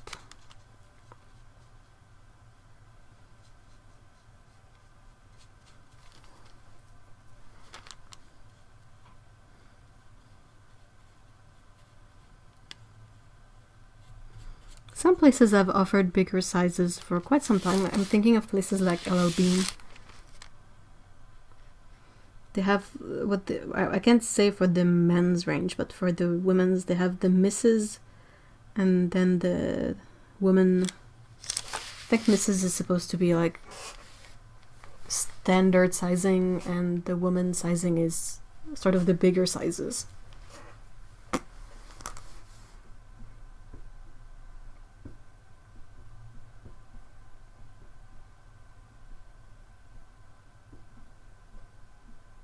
Are sweatpants really that comfy? Oh yeah. See, I don't think I would like them for exercising. I know, well, that's a personal thing, but for exercising I prefer like something more like leggings. Because when you have big thighs, having like something loose is not super comfy. But in terms of just staying at home, they're super comfy. You don't have a waistband that is like biting in your belly. And also, I find them a lot more comfy than jeans when it gets cold outside. I used to wear jeans all the time outside in the winter and I was like freezing my legs off. And now I go out with my sweatpants and I'm like, hey, this does a better job at keeping the bite of the cold off than jeans used to do.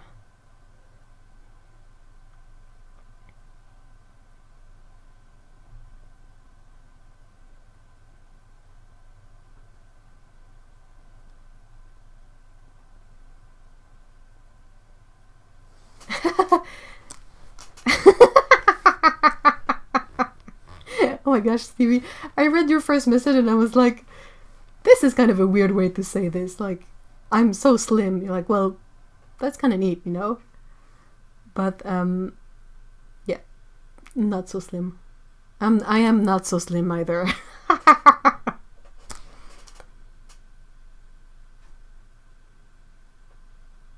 Yeah. But yeah, I find that sweatpants for cold Canadian winter weather is kind of nice. Then if you work out at home, you might want to look into dude leggings. Like, I understand not wanting to wear those in outside unless you can wear shorts over them, like running shorts.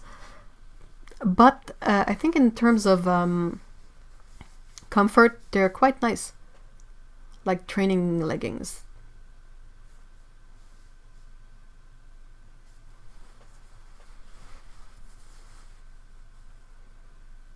Hey, I'm me, hi! Well, men can wear leggings if they want to. It can be a bit unflattering depending on what you wear with it. But I mean, there's a reason why girls wear leggings a lot, and it's because it's quite comfy. We are the Not So Slim Club.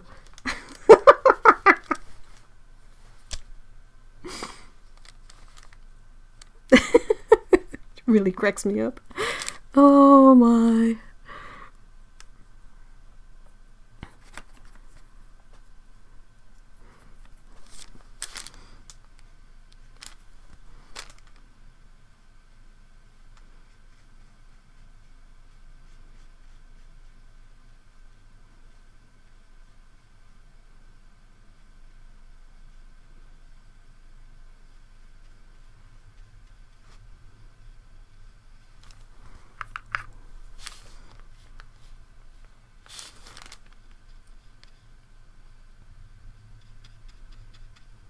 That's the thing I keep always wondering about. You know, when you see actual fitness people, like they manage to make it happen, or like celebrities.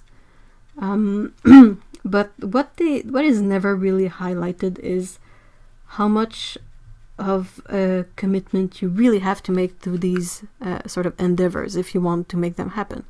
Like the really fit people were like, hey, you can be fit if you buy my program. They aren't that fit because it's their job. Like, it's all they do of their day is train people, train themselves, and be fit. And celebrities, like, they are sometimes paid to get fit, you know, for specific roles. And then you have, like, the rest of us. Most of the people have either work, family, chronic illnesses, a budget. You know, it's just so weird to... we need a clothes brand called Not So Slim. We do. Oh my gosh, how we do.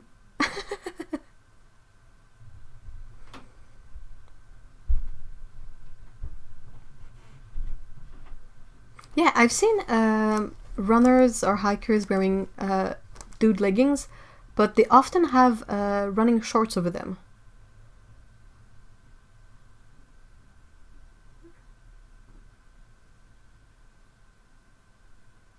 I've stayed a perpetual size 10 by just buying looser and looser clothes. Oh.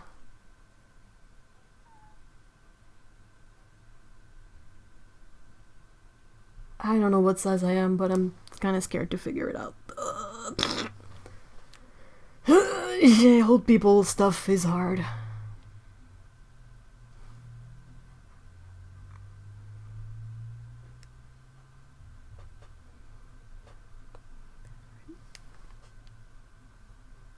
We have fat face here in the UK. Is that close? What is that? What is named fat face?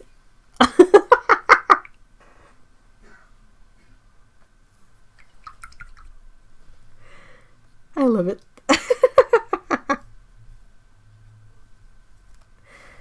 Sprinkled water everywhere. No. When your brush gets caught up in your water bucket.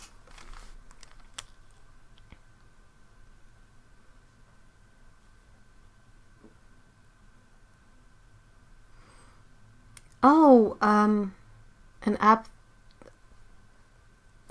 That's interesting, but I would be really wary of that. Dominic says, that reminds me, I saw a commercial that advertised an app that pays people to lose weight. If it's a commercial thing, I would be really wary of that. I've heard of Diet Bet, but it's not super nice. Joe says, shorts over leggings is like sandals with socks. Well, unless you're doing fitness stuff. If you are running, I don't think anyone can sort of judge what you're wearing. If you're just like shopping and you're wearing shorts over leggings, that might be a bit weird. Well, if you think it's weird. I don't really have a problem with it.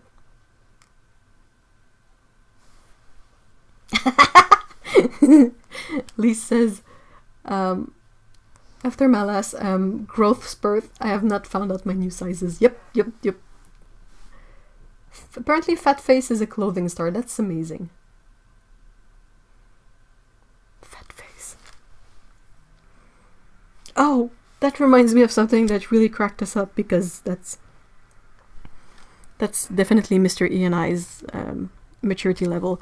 But there's an American brand that released like sweaters with bite written on them, like B-I-T-E, like in big bold letters, like bite. The thing is that if you go to France or to any French-speaking place, these letters, that word B-I-T-E, it doesn't mean what it means in English. It's basically slang for penis. So you have these people, these really cool people there with their super sweatshirt that they paid a fortune for, and they have like a silly word for penis on there. So of course we laughed. Oh yeah, I remember Baby Fat. Oh, that is so 90s/2000. Oh, it hurts.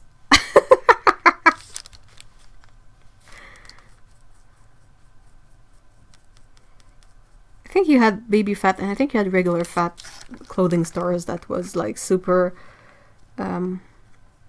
rave scene sort of kind of clothing.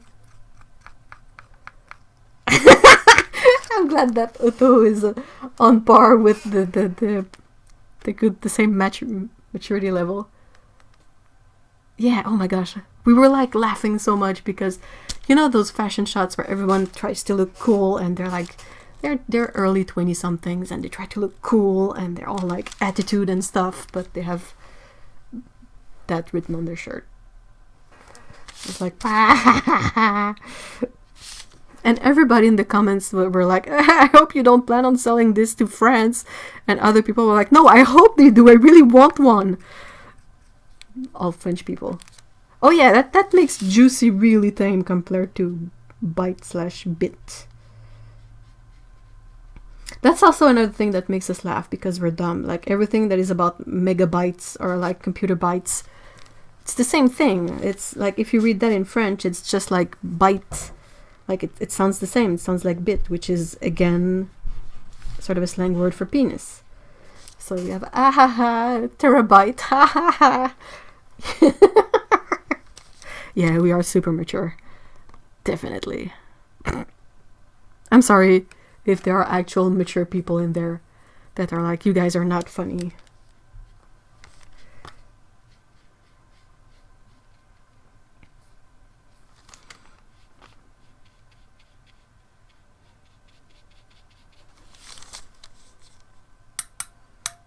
International Bill, want a bite of the Oh no! Lee says there's a Danish electricity company which some years ago decided to rename themselves to Dong Energy in an effort for international appeal. And dude, did no one, like, everyone should put it into Google Translate before they decide on the name for a thing. I mean, what? I got diagnosed with old name.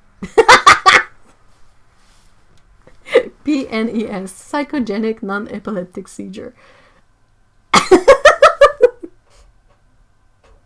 That feels like something that is done on purpose in a comedy film, you know?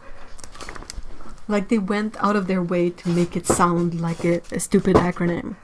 To make people go, haha.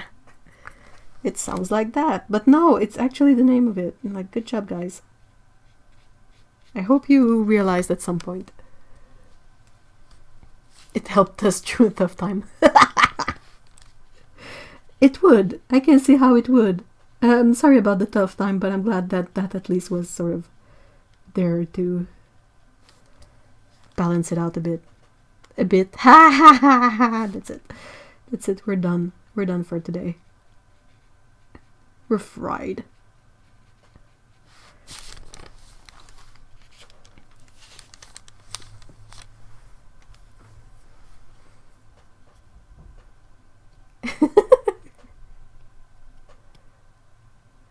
We used to have an internet company called Lanet. What was that in Russian? You had one job. It's a great you had one job moment. Yeah. Another one that is really really hilarious for that is the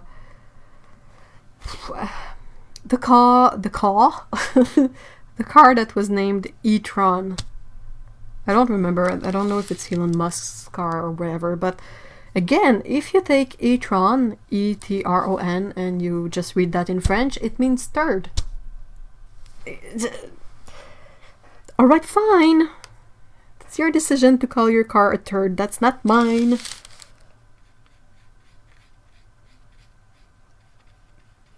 We learn a lot of stuff on these live streams, don't we?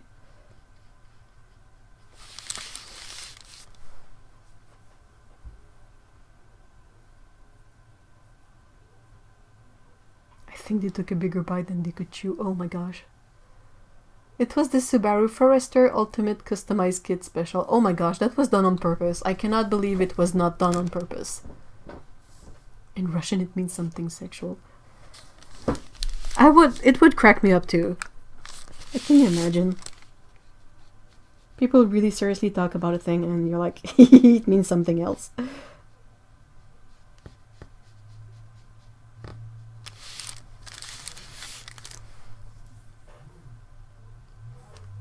Oh no. Oh no. Joy says, I heard of a company that sells pens named themselves Pen Island. For their website address, they just rolled the two words together. Oh no. Oh no. Facepalm much. Mucho facepalm.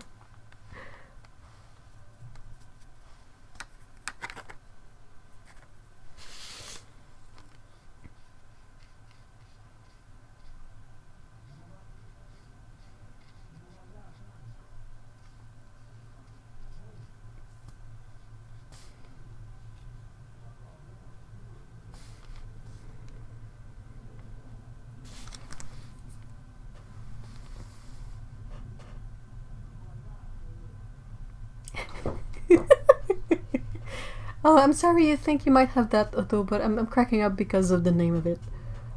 That's all. In itself, that's not funny, but the fact that its acronym spells something else is kind of silly.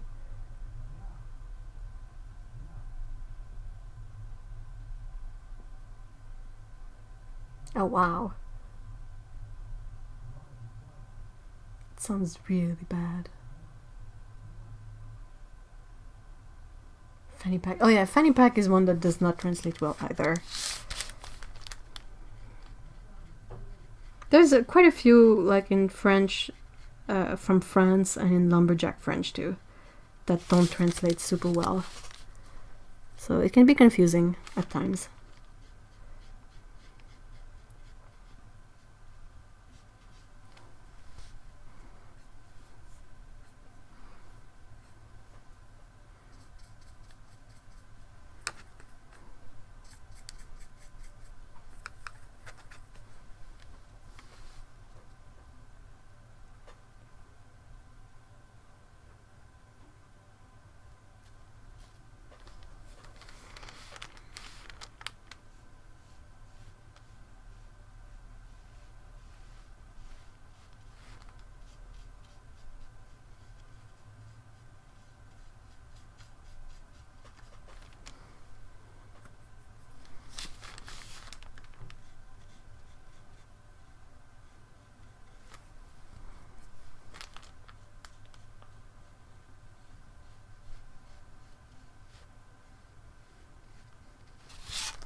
Non-epileptic. That's a bit better.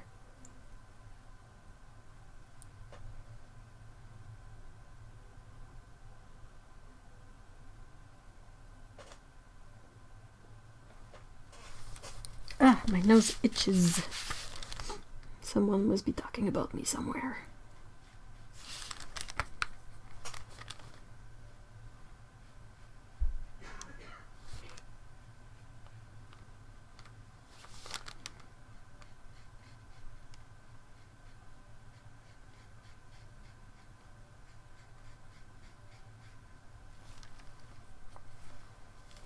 Hey Kevin, hi.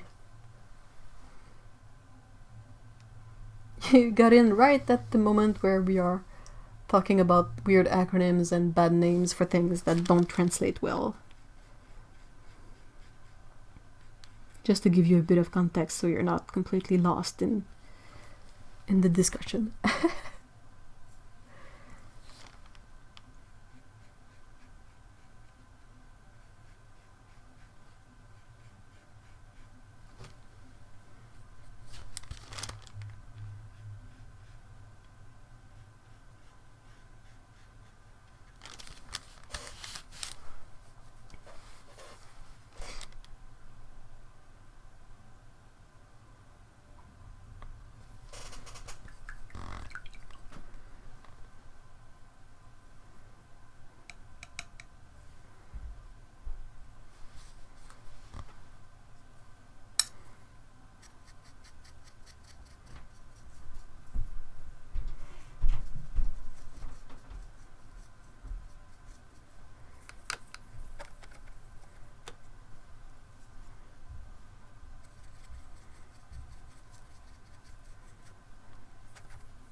Yeah, the roof tiles here, that's what I mentioned. It's the Venetian red.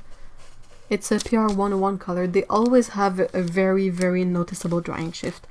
They are quite bright red when it's wet, but as it dries, it becomes a lot more muted.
Oh yeah, did you know pet, as in my pet dog, apparently translates to fart in French? It does. But it depends on where you're at, because in certain areas of France, they prefer to use prout instead of pet. In Lumberjack French, though, we use pet for fart.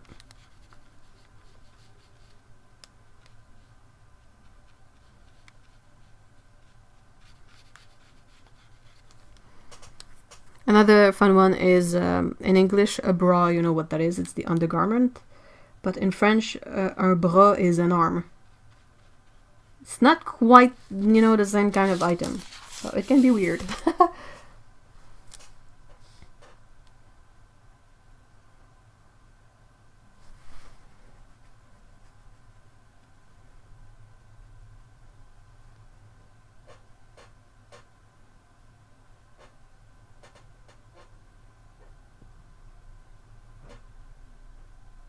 I love my pet so much.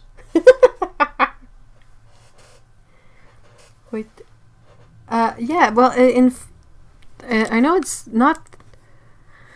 How to say it? Over here, prout would be the onomatopoeia for a fart. But when I went to see my friend in Switzerland, they would use prut instead of pet for fart. Like, it was the name of it. And I was like, okay.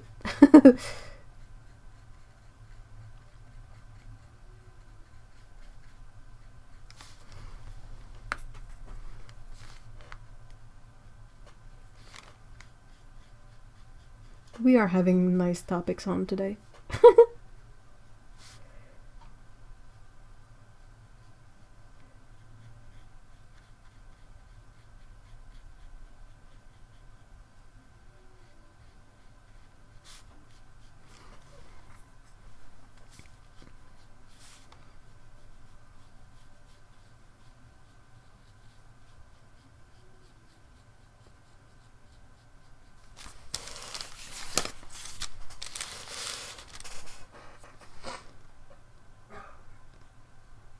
I really like how there are two discussions going on in chat. One is about really serious health stuff, and the other one is about farts.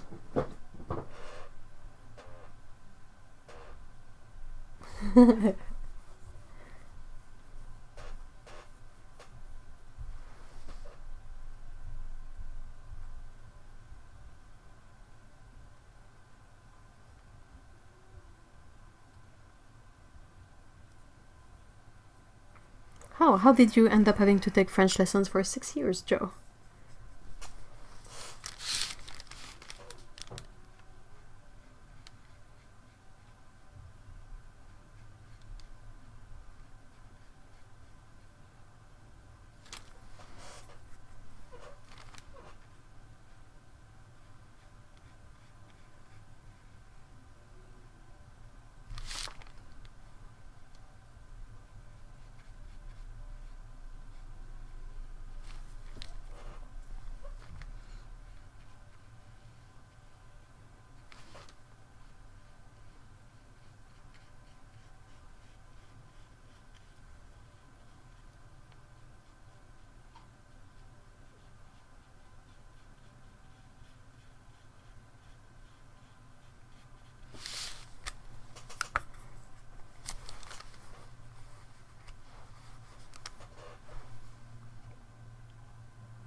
Oh, your mother wanted to.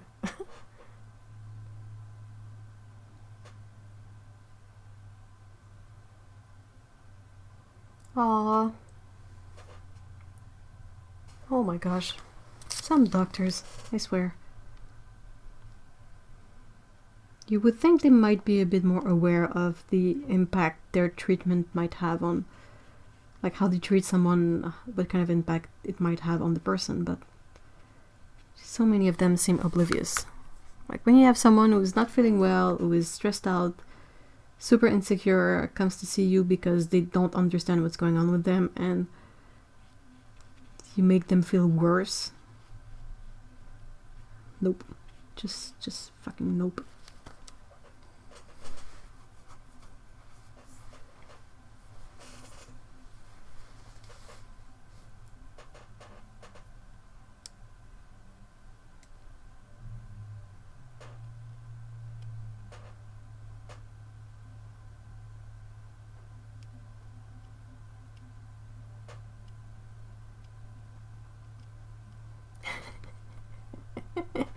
Oh, new drawing lessons are quite something. I don't know if that would support auto or stress her out, but we can all be there in mind, in spirit, to strengthen.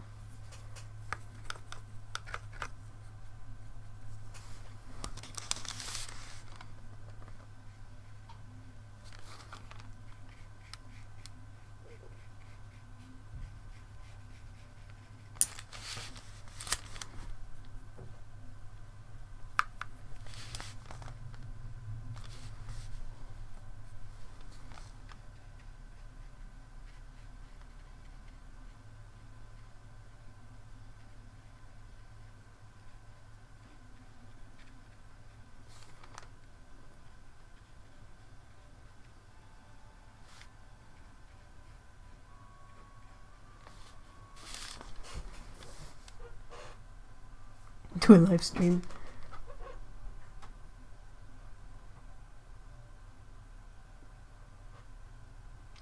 can't be outraged in that chat. Like, it's gotta be an audio, like a live with Sky with everyone has microphones on Discord, so we can yell at the doctors.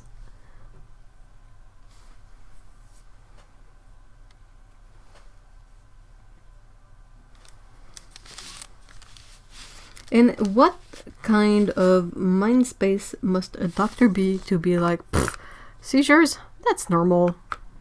That's fine. Jesus.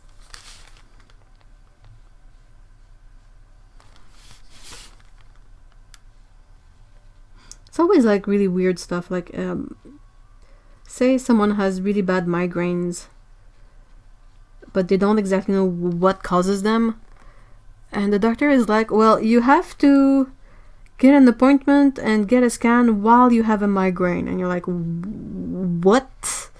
How am I supposed to achieve that? Like, the point is to figure out what causes the migraine. I cannot trigger them on command, and how am I supposed to figure out what causes them if I can't?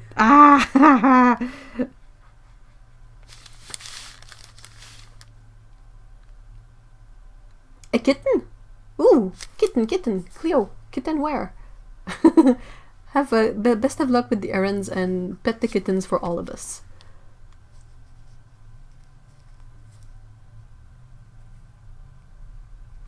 For some strange reason, you can find more caring doctors in a public hospital than in a private clinic. It really depends. Over here, I'm not so sure. I think it's really depends on a case-by-case basis.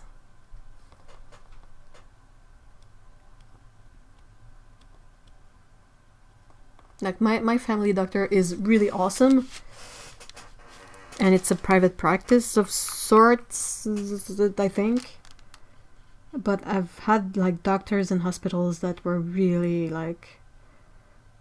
I mean, I'm not saying there are not circumstances that led them to being in that mood on that day, but... oof. Like, you are happy to be out of there, and you're almost running out of the hospital when you're done. Because you're like, I need to put as much distance as I can between me and those people.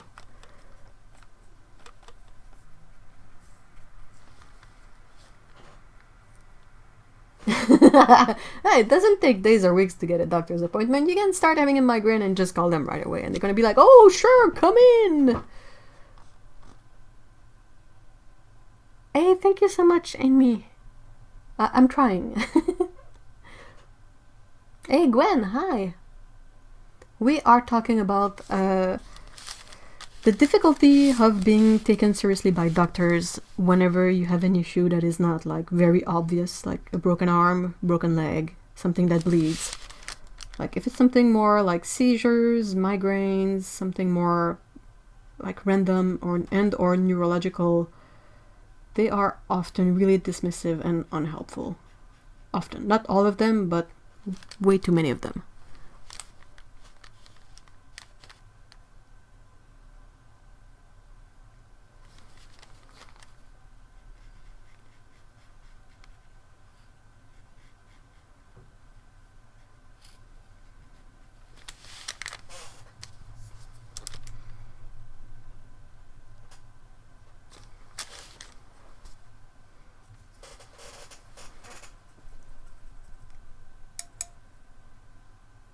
Yeah, that's the whole thing too. If someone has really bad migraines, how are they supposed to get anywhere?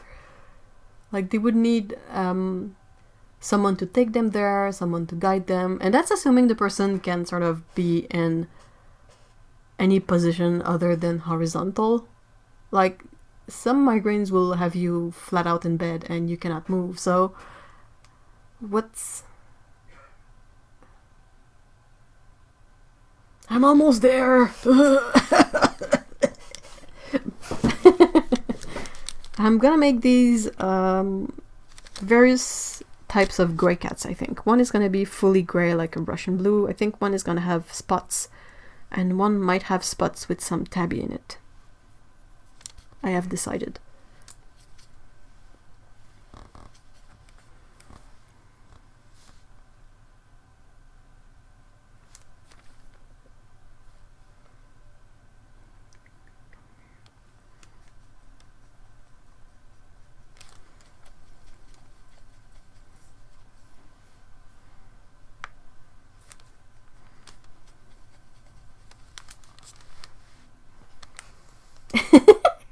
Sorry, I saw the P dash NES again, and I am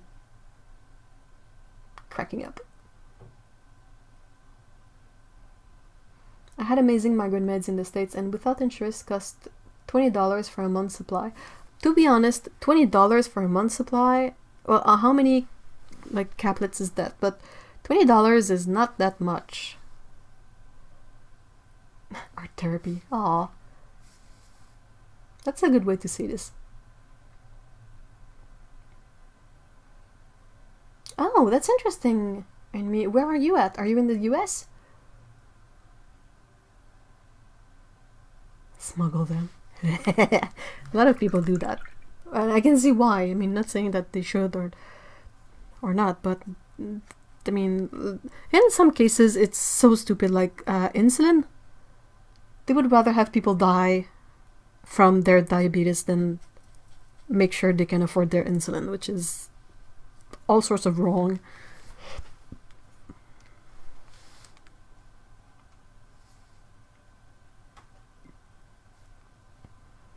Like, I'm really glad, like, even in Canada, I'm really glad that Mr. E has insurance through his work, because that, sorry, I touched the mic, that really makes a difference in the price I end up paying. And I'm in Canada, I don't want to know what it's like in the US, the same meds.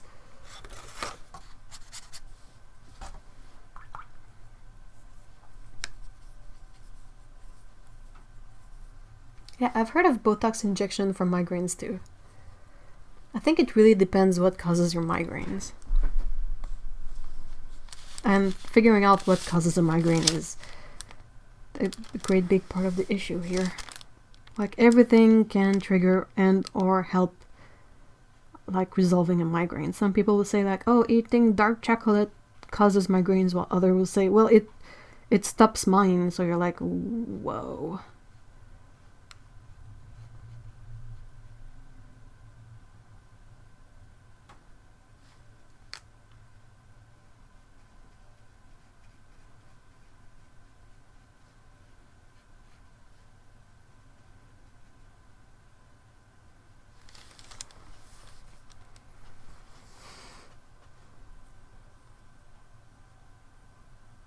What?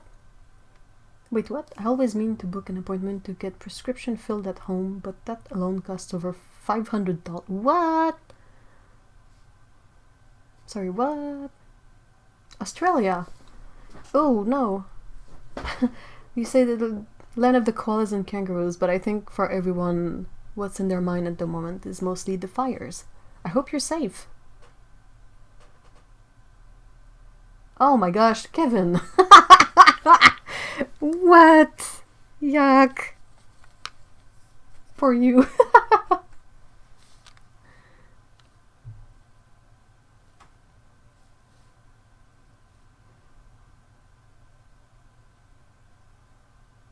Yeah, oh my gosh, the naughty printmaker. I absolutely... I mean, it makes no sense. You have people this poor dude, young dude, who died because he had to ration his insulin in amounts that he could afford to pay for it, but it was not enough to take care of his diabetes, type 1 diabetes, and he died. And you're like, how is it that medication someone needs to survive? No doubt about it. Just to live, they need that. How have we gotten to a point where it's unaffordable? What the F? It makes so little sense that it's in the negative in terms of making sense. I mean, what?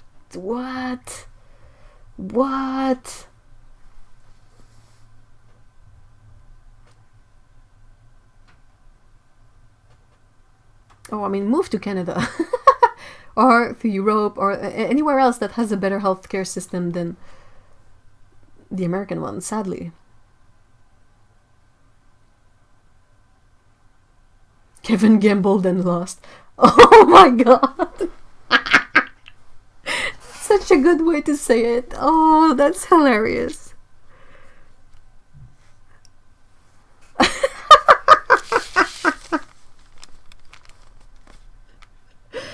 Oh, I'm sorry, but again, that's kind of so funny. It's a tough life. And it's also really treacherous. Like, as you get older, like, sometimes you're like, oh, I can trust this one, and no, you actually can't.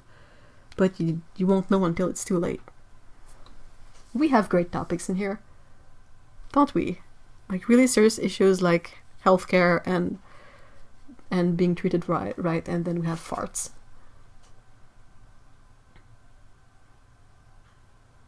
Oh yeah, that's not great either. Alex says, bear in mind there are a number of Canadian scam pharmacies American patients will try to get meds from, as it's all they think they can afford. Expired, mislabeled, recalled, unsafe. FDA's nightmare. Yeah, that's not a good solution either.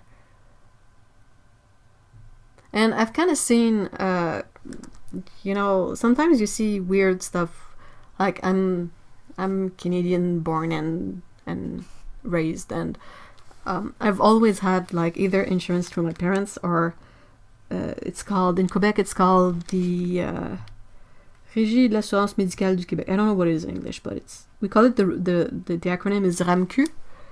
So I've always had that. We have the card that comes with it and all of that. But sometimes you see really weird situation in pharmacies, and I wonder sometimes if it's people trying to get medicine for their relatives in other countries.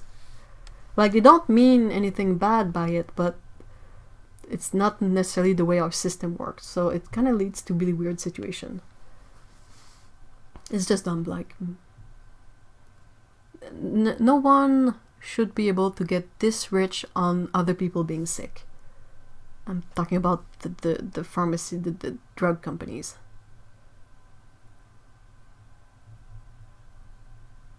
That's so weird, huh? Toke says, here in Denmark we have a dumb system for buying insulin. I'm diabetic type 1. The more you buy, the less it costs, and every month it resets. Why is it like that? Oh my gosh, Kevin. What is EML for? Am I gonna regret asking?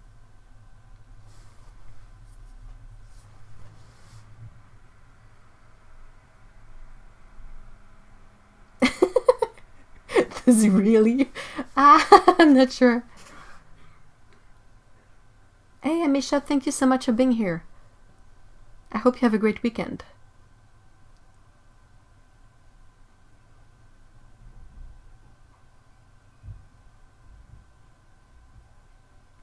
Oh, are you, what, is it pharmacist, the word for someone who works in a pharmacy?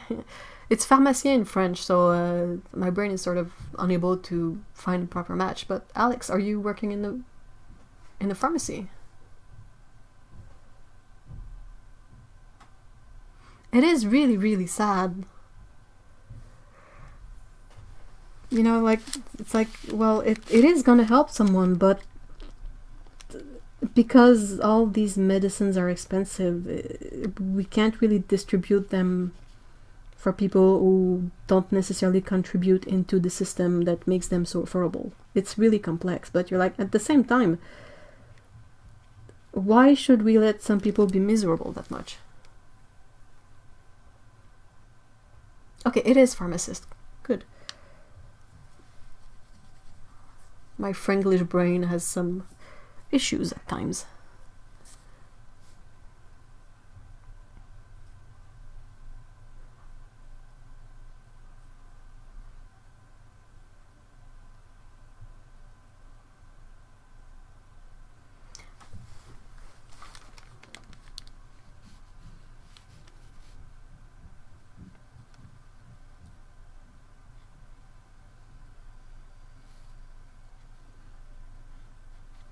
It's gotta be so sad to be like, of course I would like to help you, but this is not the way this works.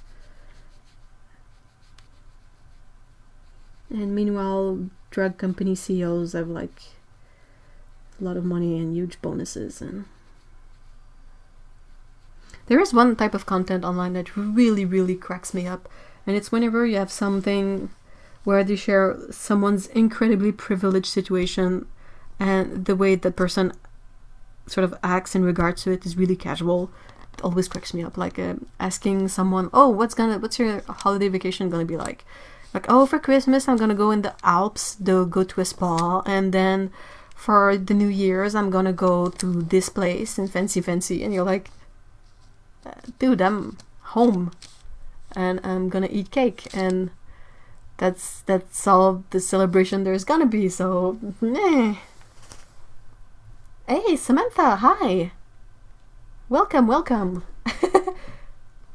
We are currently talking about weird the weird issues that come with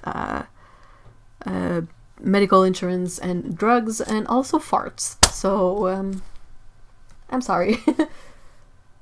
Started with retail pharmacy forever ago, but now they call and ask for refill, and I basically have to tell the doctor why the answer is no. It's awful.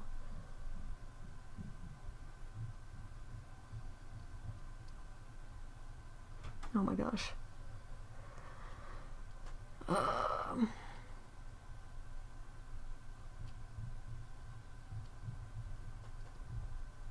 Oh yeah, I'm in a similar situation, Samantha. I have Canadian healthcare, but still the meds I take would cost so much more. One is like $60 for a month, and with the insurance it goes down to like 10, maybe 15, something like that, which is definitely more affordable. But I'm like, it's really sad that people have to choose between, like, it's like you can't win. Either you have food and you feel like butt, or you feel great but you can't eat. It's like, dude, no. Can you imagine how awesome it would be, and possibly how much more productive it would ultimately be if everyone could feel at their best, like have access to their meds and all that.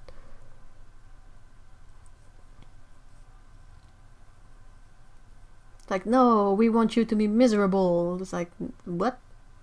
Wait, what? I prefer the homemade cake situation anytime. I do too, but it's just, it's so surreal. And you're like, these people, I mean, technically they're just people like you, like me, but somewhere in their life progression they got to this point, and it's just so surreal. Like, I feel like if I was super duper rich tomorrow, I would not necessarily go to the Alps for my holiday vacations and be like places fancy. I would maybe have a home and maybe go see my friends throughout the world. But it's like, where is the line when someone becomes really, really posh? It's like, is there a line, or is it something that trickles down family generations? Like, I don't know. It's just really, really weird. And pretty surreal, Oh, that's kind of good. Oh my gosh, yeah. Joe says, in Greece, due to the crisis, by law, even unemployed people are covered by the healthcare system, which means admittance to hospitals and major discounts in medicine, as it kind of should be, no?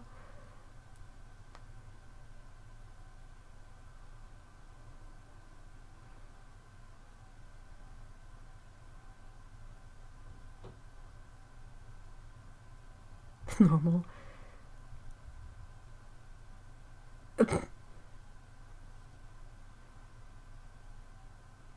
So weird. That's another thing that I'm forever going to be angry about, is the price that glasses are for eyesight. It's what is this assumption that I can function without glasses? Like, in what world? It's like not legally blind, but doesn't mean that I'm any less dangerous without my glasses. Like, I'm either gonna kill someone or kill myself because I can't see anything. And yet, glasses are still like $600.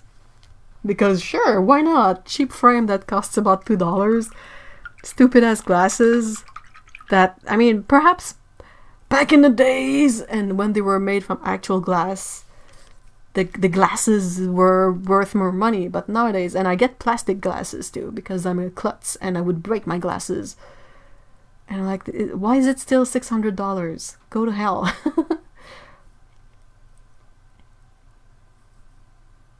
Oh, awesome! Lise, yay! you got the this thing. This super great tool for making color mixing circles. Awesome!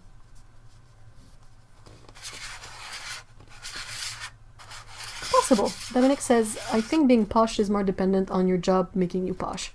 Having to travel for work and needing maybe a personal airplane for business affairs. Good grief. Personal airplane? What?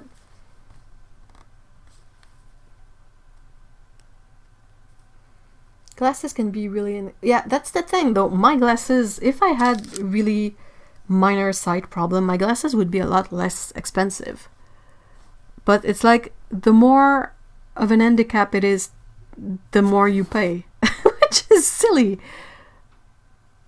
It's like, well, someone who can sort of sees and can sort of function anyway with their poor eyesight pays much less than someone who is absolutely useless without glasses. So I'm not sure what's up with that. But it makes me angry. Come to Scotland for your glasses, it will be cheaper, including your flight. Oh my gosh. I technically buy them online now, which means that I have to sort of take a guess on the frame, assuming it will fit. But I'm like, I'm at the point where I will take... Anyway, it's not like they have pretty frames in the stores anyway, but I will take any kind of frame that fits if it means I can pay half price on my glasses. All in all. Because, dude! I also had to make... finally take the plunge and get the... I don't know what's it called. You know, when you sleep and you grind your teeth in your sleep, you can purchase this sort of... it has a name, but I can't remember it. It's a plastic cover that you sort of put on your teeth, so whenever you grind at night, it doesn't use up all your teeth and wrecks the enamel. But like without the insurance helping pay for it, it's like $600. So what is it supposed to be? Is it supposed to be, well, you have to choose between still having teeth or like it's either you can't afford the thingy and you lose all your teeth, or you afford the thingy but you have teeth but you can't eat with them. Like, what's it supposed to be?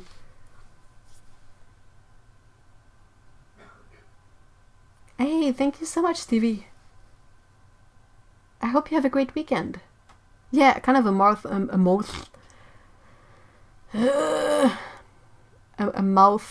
guard. Yeah, kind of a retainer thingy. It's because I really squeeze my jaw so tight when I sleep that it grinds my teeth together.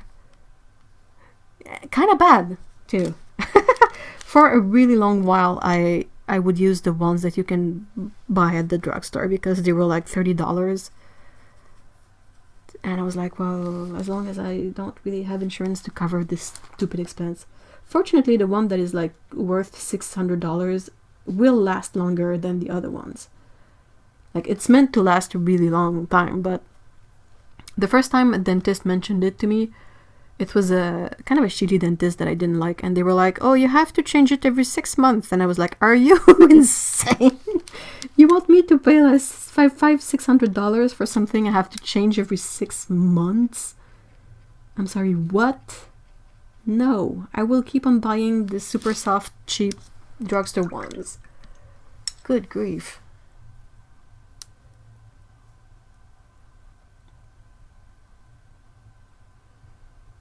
Oh, Jeffree Star and shit. Like, internet celebrities are so...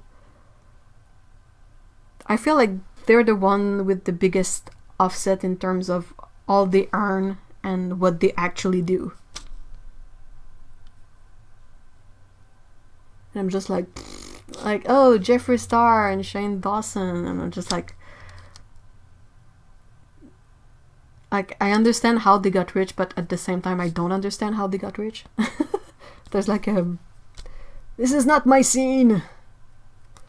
$600 for glasses is crazy even without any insurance. They are at worst around $150 for a nice frame. Okay, if you want Dolce & Gabbana. No, I never paid like I always try to get the cheapest frame because I know the glasses are gonna cost an arm and a leg. How much without insurance for the retainer? I think it was about $600. Like the mouth guard.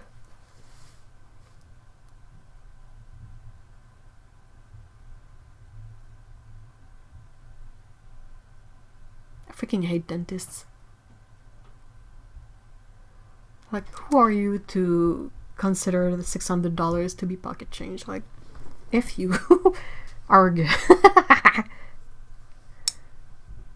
How dare you?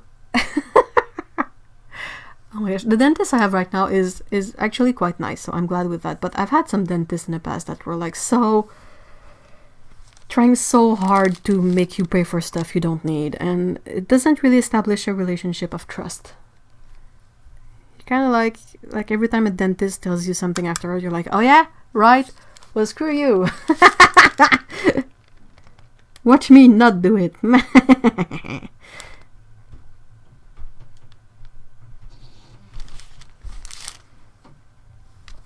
I get so offended. Yeah, it's like $600 for the mouth guard, $600 for the glasses. Then you have all the brain meds and all the other meds and like birth control, which is more often than not, anybody who takes birth control pills, they need it. Like, it's just silly. Like, oh, hey, you have a choice between having super irregular, painful, nasty periods that make you feel crummy 25% of the time, or being able to somewhat control the situation with these pills. They're not super pricey, but it all adds up, you know. And it's over a year. Like, even if it's full price, $15 per month, that's like over 12 months. That's a lot of money in a year.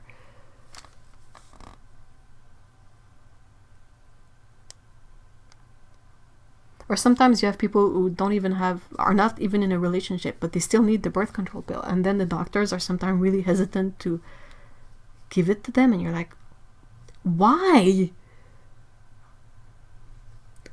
What the Mucho triggered.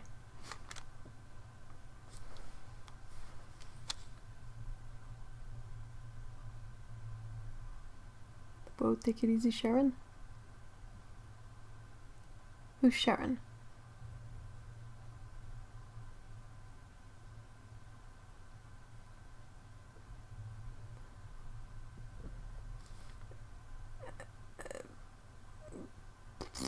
I don't know what's going on.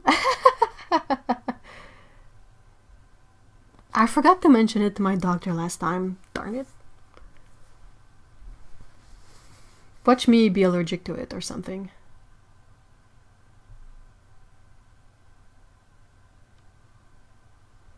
Don't be offended, but I included a typed version of my note.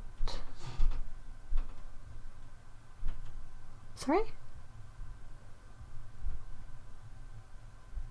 How much is it for a filling in Canada? With the insurance I have, I don't have to pay for fillings.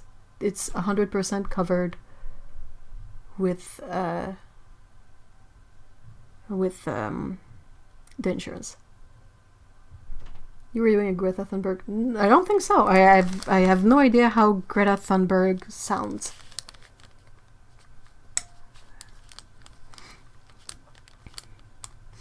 I'm trying to imagine what this girl's life is like, and it messes up my brain so much that I just don't follow up on any of it. Like, yeah, the Earth is not in a good place. That much I figured. For the rest, I'm just gonna, you know.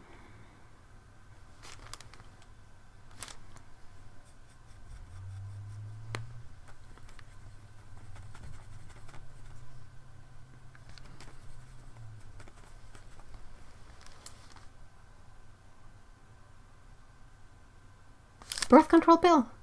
Well, it depends on what the pill is. Like, mine is not super expensive because I think it's no longer a private recipe, so there's a lot of dupes and clones and whatnot, so it has gone really low in price since then. And it's not a super fancy one, it's just pretty standard basic thing one. Yeah, there's all sorts of pills with all sorts of agent in them, and all sorts of concentrations too, I guess. Hey, thank you so much for being here, Tsukabu. I hope you have a great weekend. Oh! Ooh! Thank you so much, Box of Paint. Ooh, ooh, ooh. Yeah. Oh, you were saying since I don't see well. I'm getting old. I'm gonna need those to have a necklace with a magnifying glass on it. You know, the super long thing. And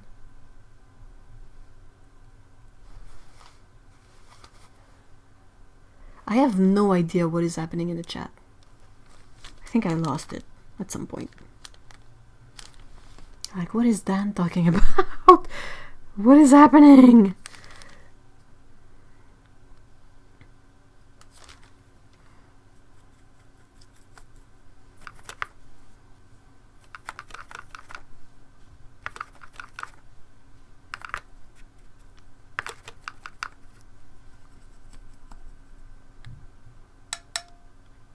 Oh, okay, you're so young. Oh, I'm excited. I'll have to make sure to go check out my P.O. box.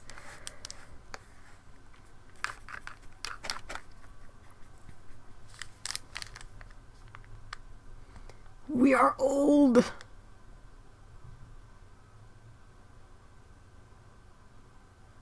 Hey, Carolyn, hi. Oh, buy the glitter crayon. Hi, bye. Hi, bye. IUD. I wish they would have found an acronym that is not so close to IED. One is an intrauterine device and the other is an improvised explosive device. They sound like, especially to my lumberjack French ear, they sound really alike, so sometimes I do kind of a double take.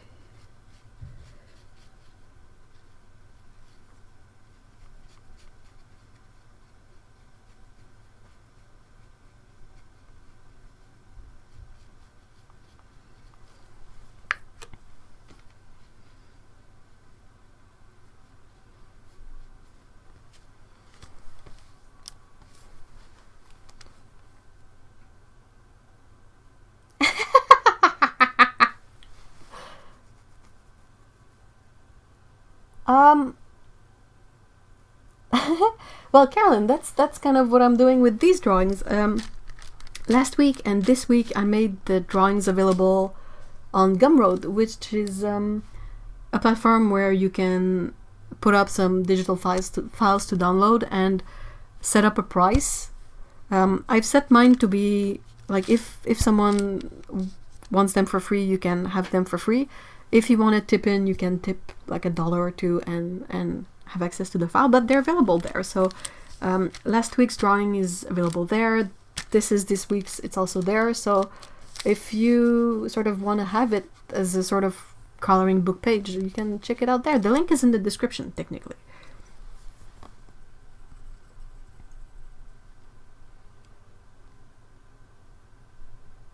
Oh, wow.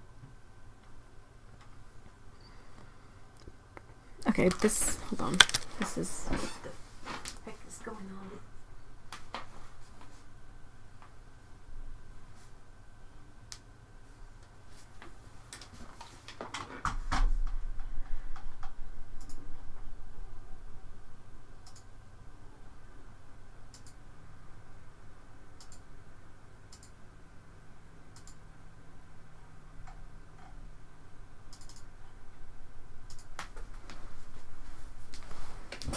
Alright, I'm back.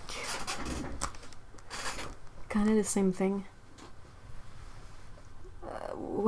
What? What was that about? I don't remember.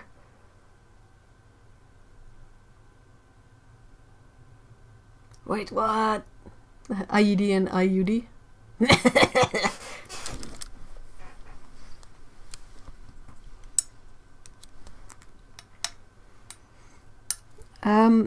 Yeah, I'm not against the traditional coloring book idea. It's just that it's difficult to set up for me. Like, have them printed, have them shipped out. There's a lot of fees included in all of that, and I don't think I would earn back the money I would spend on it. So Gumroad is kind of a middle ground alternative where I can at least sort of forget about shipping, forget about getting them printed fine, and I can also make them available for a really make them available for an affordable price. Perhaps eventually, if it gets to that point and I have enough drawings, I might collect them together and have them printed in an actual book form. But for now, I think that Gumroad is kind of a easy and nice way to work around that.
Yeah, I am working on... well, Joy says, I'm thinking that if a bunch go up or you make a pack, I'll make a coloring book for my nieces who love art. Maybe transfer to what? Ooh, that's a lot of work. I am working on a small pack themed around farmer's market based on past drawings that I did. I've taken the images and I've redrawn them. There's still a couple of things I need to fix on those images to be happy with them. But that's a pack of like 3 drawings that I would make available.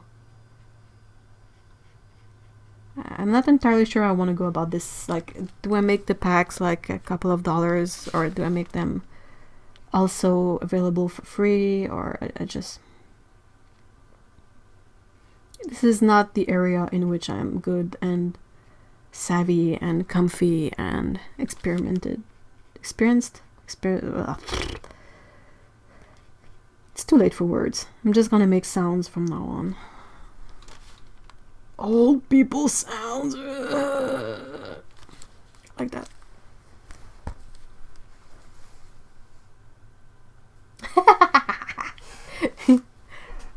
Toke asks, is there a color you guys don't like? And Otto immediately replies, I still want to reflexively say orange to that question. I like all of them.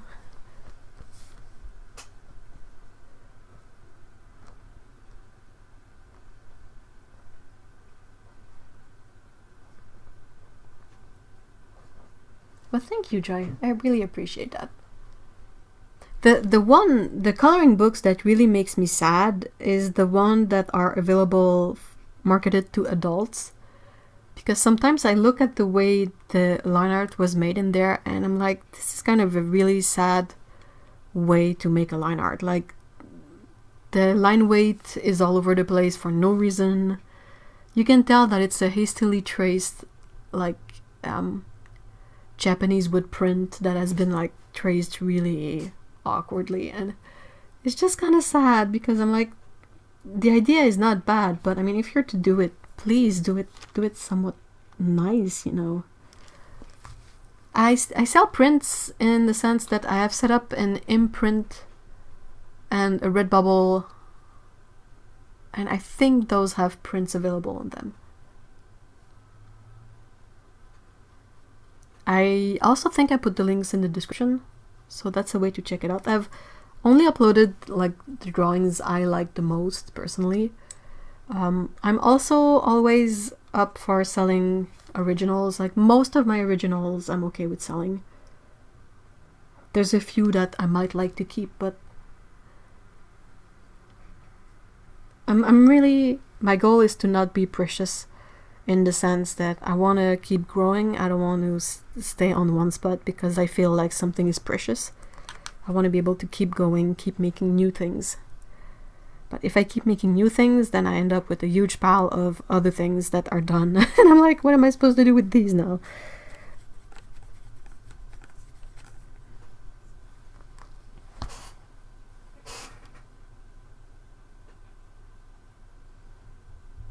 Oh, 70s mustard, avocado, and burnt orange away from my furnishing. Dude, the avocado stuff. It's old people sounds o'clock. This is difficult. Mostly just have to sound constipated, I guess. It's meant to represent the fact that everything is more difficult. So you're straining just by living in general. It's like everything is more difficult.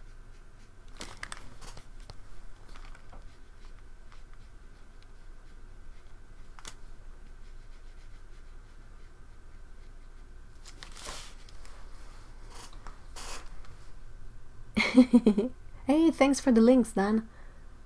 Much appreciated. Hey, San. For this one, I am using Arch's cold press paper. This one. I basically used 3 papers. I used this one, I used the cotton bee paper, and I used the ready cut sheets by Strathmore. So depending on what size you see me painting, here it is. That's my most used paper. Sounds like you're about to cough up a hairball. I might.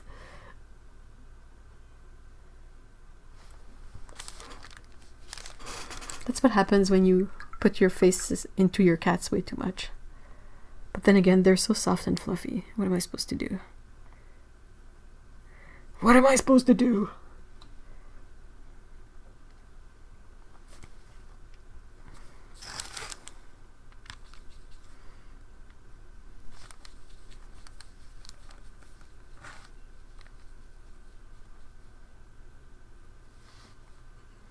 I mean, there's always a context for colors. Like, there are certain colors.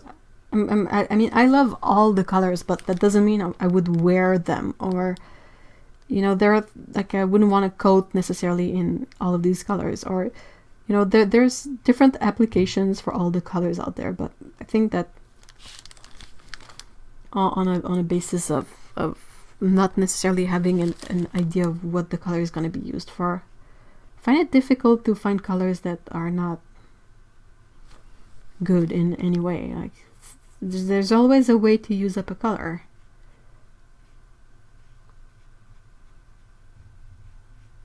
Like, as an example, got nothing against the color white, but I don't like to wear white clothes, and over here with the weather we have, white cars is not a good idea because they rust a lot. And my paint, was it paint or paper? Oh, I'm sorry. Good thing I'm almost done. This is core. I'm so sorry, Dominic. I guess I'm done. In more ways than one. Oh my gosh. Hey, Grumpy Bum. Sorry, I won't phrase this well. Started filling pans with a newer paint. It all cracked.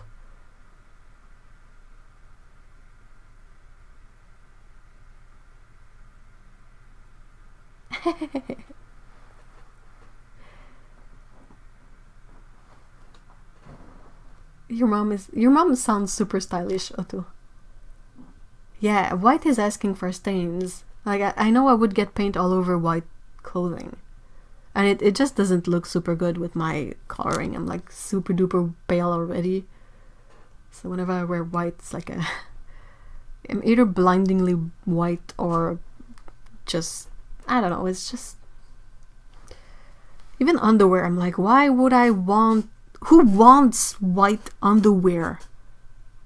Why does it exist, honestly? And don't tell me it's because you can put it on the white clothes, because there is no color that shows up more than white under white.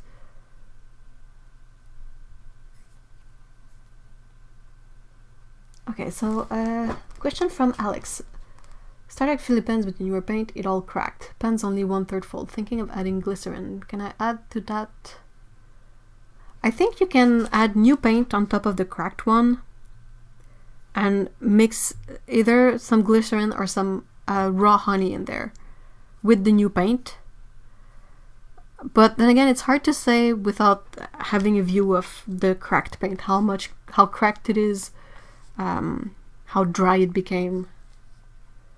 So it's a bit difficult. I know that I personally don't like glycerin. I would prefer to add honey to keep my paints a bit moist, but if you like glycerin, you can add that as well. My white blouses always have coffee stains. Yeah, I mean, white blouses, and then you have to figure out the color of bra that sort of is not super duper visible underneath it, which is so dumb. Too much trauma from being told not to mess up the white clothes I'm wearing. Ugh. Why put children in white clothes? That's an excellent question. I have no idea. Perhaps it's a I have memories of myself being in white clothes too. So I think it might be just like the time in which we were kids. Like I had white shoes, white tights. They never stayed white long. What did they expect?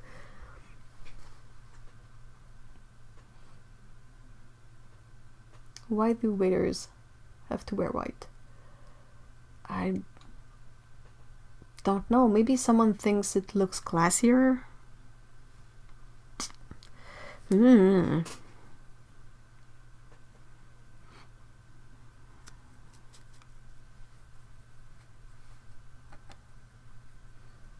Is it the blood loss from your paper cut?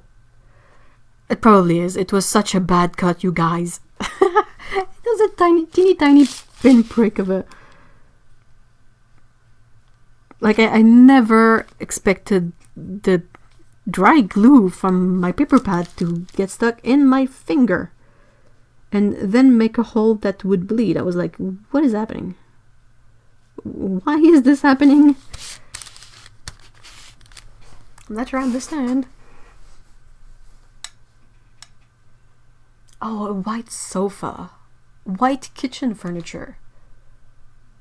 Like, if it's something that you can easily wash, fine. White, like ceramic. Perfect. But, like, a white tablecloth. Why?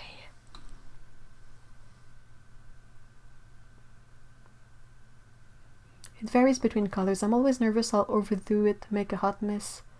Express if I use honey. If you think it might be easier, you can dilute your honey with a bit of hot water just to make it less, you know, stringy and maybe more easy to manage.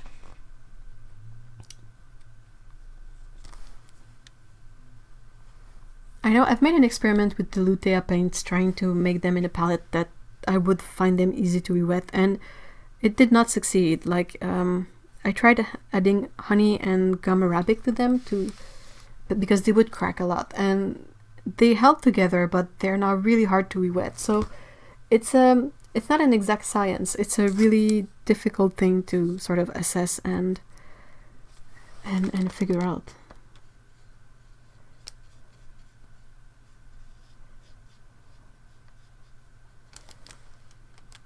Alright, so I think I'm mostly done with this. I don't really, at the moment, I might touch it up a bit later on, but for now my brain is fried. If that's not obvious enough already.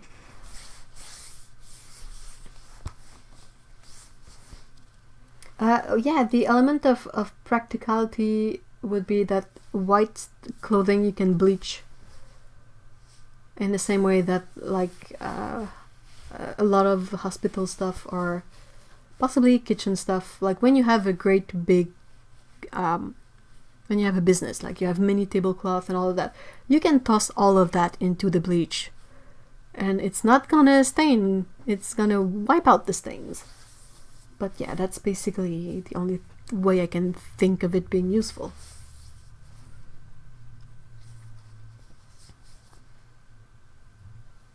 Oh my gosh.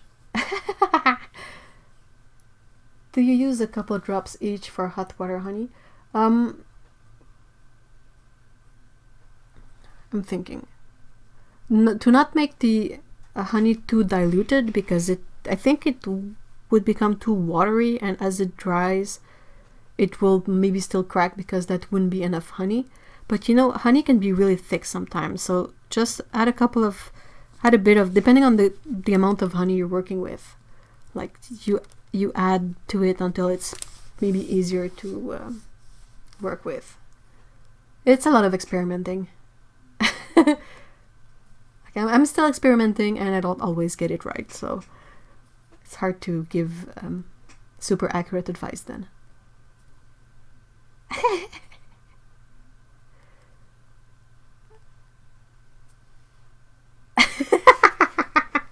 Alright, so the end of stream announcements. If you enjoy the atmosphere of the Caturday live streams, we have a Discord server, which is basically a big chatting platform that you can join up for free and hang out with us the rest of the time that is not the Caturday live stream. It's basically the same kind of discussion that goes on over there, and it's quite fun. And yeah, and if you are curious about links to prints, links to downloading this, well, it's actually this drawing, the links are in the description below. The drawing from last week is still available, also in the description below. What is it?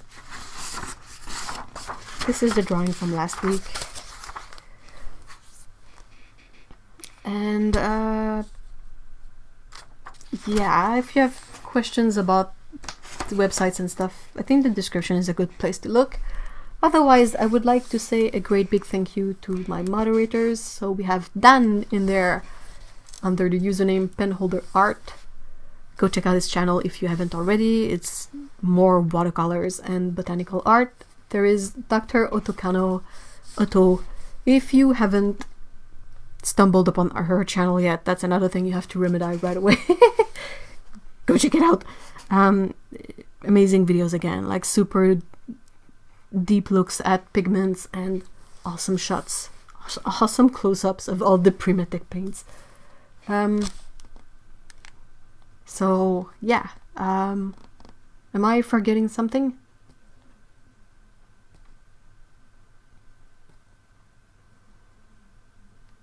Am I forgetting something? Dan wins the Star Mod of the Week award. It's not a competition.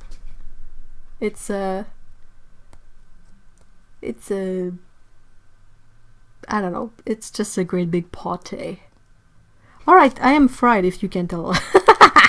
So I will pack my stuff up and take a break, and we will see each other quite soon. I hope you guys have a great weekend and take care, and we will see all of us quite soon.